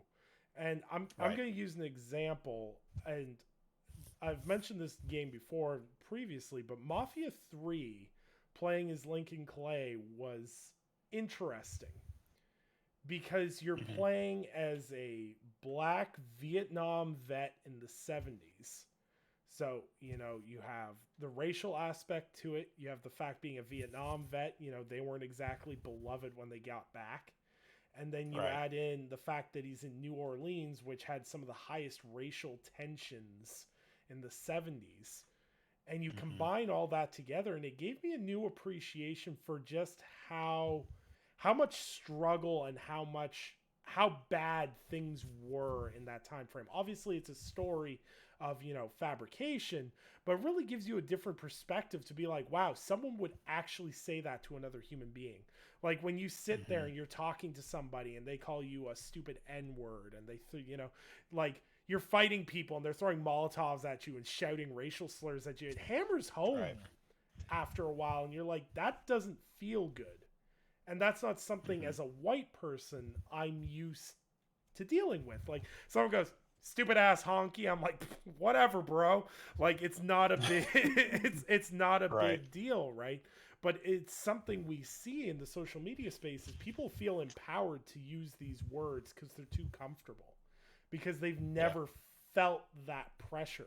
What do you think? Do you think we have an opportunity because, the game space is still like, it's not a boys club, but there's a predominant young male audience there. Do you think there's lessons that could be taught through video games that maybe we can supplement, like, because not everyone is raised in a home environment where they're exposed to this stuff. Do you think video games offer a glimpse into maybe expanding people's worldviews? Yeah, absolutely. I think it's an opportunity to have a captive audience if the person is willing to listen, and they're not going to like make it a soapbox issue to where they got to run to Twitter and this is bullshit and there's snowflake in my stuff and all that. If they're willing to take the time to listen to the stories trying to tell them, it's a great opportunity to, like you said, wear a different set of shoes that you may not have. And I mean, I live in the melting pot, in South Florida. It's a cultural melting pot. So I run across a lot of different races, creeds, nationalities, religions, name it, but not everybody has that. They come from very rural areas or just areas that are not very diverse. So they only know certain things. So, and given the opportunity of games as like their outlet, and that's their main outlet, movies or TV or anything else, if a developer has a story to tell and they've done the research and they found the heart, and they're not doing something that's just what they think is the thing that should be done, but they've actually done the research to find out what it means and and can convey that, it is an opportunity for sure to allow someone into the world of something that they didn't necessarily understand. And it has to be that thing too where you have to get them uncomfortable being uncomfortable, or get them comfortable being uncomfortable. Yeah. That's if they're willing to go on the journey, because that's the thing too, some people aren't willing to do that. Well, and sometimes it can be little things that can get you on a journey. One that I can remember, I remember playing BioShock Infinite in 2013. And like the bathroom sign at the beach, and it's like no blacks and no Irish. And I remember looking at that and then asking my grandmother, who was in her 90s, going, like what's that about? Like why specifically Irish? And she explained like the whole anti-Irish immigration, and the Italians went through it in the 30s, the 20s and 30s as Hmm. well. You know, they were filthy, they were criminals. It's something we see in today's media aimed more down towards Mexico. They're filthy, they're Right. criminals, they're Yep. rapists, whatever the case may be. They're degenerates. We don't want them. Hmm. And she explained to me that, she got called the N word, everything else, and like how that kind of shaped how she treated other people because she knew how that felt, not necessarily in the same way, but understood that Hmm. people's blind hatred can affect you on a day-to-day basis, and it doesn't necessarily even have to make sense to why somebody hates you for nothing else Right. other than your ethnicity. And that opened my eyes a lot to the fact of that, that's something that, a relative I grew up with and who helped craft who I am today experienced something like that. Hmm. And Hmm. that's the reality for if you're a person of color or wherever, you probably have several relatives that can echo that story. And like the idea that these problems that we all face are buried in the past is just so far from the truth. Yeah. Yeah. And I often wonder, I like that you brought the example of Bioshock Infinite, because we had that talk after I played it recently. Mm-hmm. And I was like, Nick, man, this game hits way different than it did in 2013. And that is scary that in 2020, when I was playing through it, it's like, why does this game hit harder now Mm-hmm. than it did when it came out? Because of where we are right now. In the States in particular, this game seems like it was ahead of the message it was trying to tell, where it was in 2013. But it's telling a message that's been told for a very long time. And it started making, I didn't actually share this with you, but I think back more on Bioshock Infinite, because I remember a lot of people not liking it when it first came out. They didn't feel, and the reasoning was it didn't feel like Bioshock. And yeah, it does mechanically. It feels more like a shooter of the time. Mm-hmm. They definitely kind of lean more into that. But I started thinking deeper on that. I said, when people say that, does it mean that that game made them uncomfortable? Versus, and the initial Bioshock can do that, but Bioshock Infinite really leaned I into I some tones. think what drives people crazy about BioShock Infinite, and I understand like some story aspects weren't handled with the care that some people would love, but I think the Hmm. main problem that people have with BioShock Infinite is it gives the idea that no matter what political side you land on, if you're in a position of power, you are going to abuse it. And that is Hmm. something that makes people incredibly uncomfortable at the idea that there is no good people. There is Hmm. only attackers and victims. And where do you Right. find yourself on that scale? And that's a scary thing to think about. You constantly sit there, you're like, well, am I going to be eaten or am I going to be the person doing the eating? Yep. and and Yeah. and It's a good point. I think that's what makes people so uncomfortable with BioShock Infinite is the fact that it's like you're helping these rebels, and it's like, well, obviously, look at like this makes sense. What could possibly go wrong? And then when it all goes wrong, you're like, they're just as much bastards as the people you overthrew. Yeah. It can sometimes just be a matter of perspective. Yeah, it depends You know. what side of the fence you fall into, and I think Right. that's why Bioshock Infinite also touched on racial issues, and as we've discussed, that makes people feel uncomfortable or anything else. Anytime you Hmm. bring up any form of topic that makes people feel uncomfortable, you'll get mixed reactions on it. You can look at like how Right. Hellblade was received and things like that, and Hmm. Absolutely. Absolutely. Good points, man. yeah, but all in all, diversity in gaming is good. No one's going woke and broke, I promise you. And whatever. I can't believe that's still a Right. catchphrase. I remember hearing that in 2012 and going, I can't wait for this catchphrase to die. And it's 2021 and it's still here. Yeah. And I would say no one's attacking you by trying to tell a story that you're not comfortable, Yeah. or something that's out of the norm. They're not taking anything from give, and use their platform to give to someone who may not to give a story to people who may not have the ability or power to tell the story they want to tell, or the story that needs to be told. And you have to commend that kind of bravery and want to step out there and do that. Like, honestly, going back to Death, I think it's brave of Arcane to be doing what they're doing. Yeah. Using 2 black protagonists, and going for it, Yeah. So yeah, it's not like they copped down and went, oh, here's one black protagonist and here's your stereotypical white guy so that you can feel comfortable if you want to. They're like, no, right. these are your options. Yeah. Yep. So, and I know people might take umbrage with me saying brave. They're like, that's not brave. I don't know. I think that there's definitely people who probably will not want to touch that game because of it. Yeah. And that's the reality is, like, people need to approach this stuff with an open mind. I'm always looking to learn something, whether I'm playing a game, watching a movie, wherever the case may be. If you can expand what you know and understand other people better, why not? You look at games like Tell Me Why, like that's one of my highest reviewed games ever. And it's about a gentleman who's transgender dealing with the past trauma of his mom up in Alaska with his twin sister. Like, that is so far out of my personal knowledge, but that story hit so different. It gave me a whole new perspective on people I didn't know personally, or I understand better what people in those kind of situations, go through. And it kind of makes it's uncomfortable, like when people are intentionally misgendering the character you're playing. You just feel gross, and then you understand it. And I don't know, just more experiences like that, even if it only changes one person, it's worth it. No, it's another great example of giving someone else's shoes to, because it's definitely that thing where I think, even as even on being a black man, or a black person or whatever,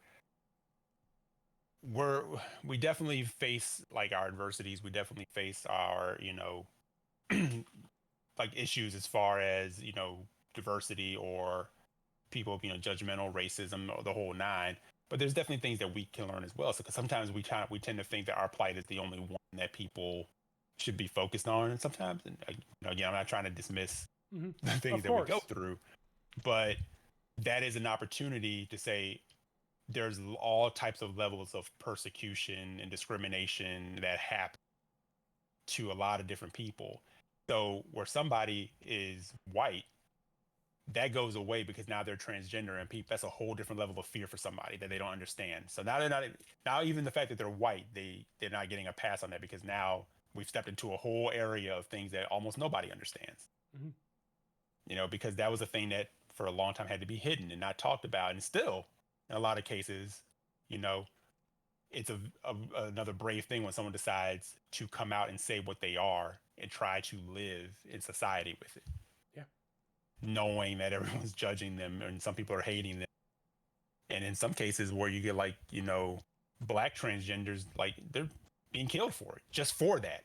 Yep. Hunted and killed, that doesn't get talked about a lot, but it's a lot, or just transgenders in general being hunted and killed. Yeah. So it's scary. Yeah. My end core belief has always been, you toss societal whatever out the door. When you walk out the front door of where you live, you should not have to fear for your life for how you were born. Period. End of story. Right. Color, race, sexuality, whatever, gender. You should feel safe being who you are all the time. I understand we all walk down a sketchy street every once in a while and we don't feel safe, and whatever the case may be. But you should always feel safe as who you are. Absolutely. Well said, bro. Yep. And we'll wrap up this talk here. One banger of a 2-hour episode. So great conversations all around. There's no poll for cheat code this week. Ivan has the controls of the Twitter account. I can't make a poll, so just send him messages saying that he sucks. But with hearts on the end to lessen the blow. Yeah. So Eric, if people wanted to Protect find the you, island. if people wanted to find you, where can people find you if they want to follow you or whatnot? Well, people can find me on Twitter, EC Jackson with an X. Yeah, I jump out there every now and again with a take. I don't think I console war. I don't try to console war. I just try to have logical conversations, but that's not very easy to do on Twitter. No. But if you feel like giving me a follow, you can definitely come there, say hi, like something, don't like something, tell me I'm an idiot. It's all good. But other than that, yep, you can find me Tuesday night on Gaming Perspective with my buddy Nick here and Sam Tolbert. And then Wednesday nights on Brat Podcast. Absolutely. And I'm Nicholas Downie. You can find all my written work at lordsofgaming.net. And you can, of course, find me on The Gaming Perspective every Tuesday night at 8 p.m. Eastern Standard Time. We have a lot of PlayStation stuff to talk about next week or two, so lots of stuff to talk about. And, of course, your next episode of Cheat Code Radio will arrive at 8 a.m. Eastern Standard Time next Friday.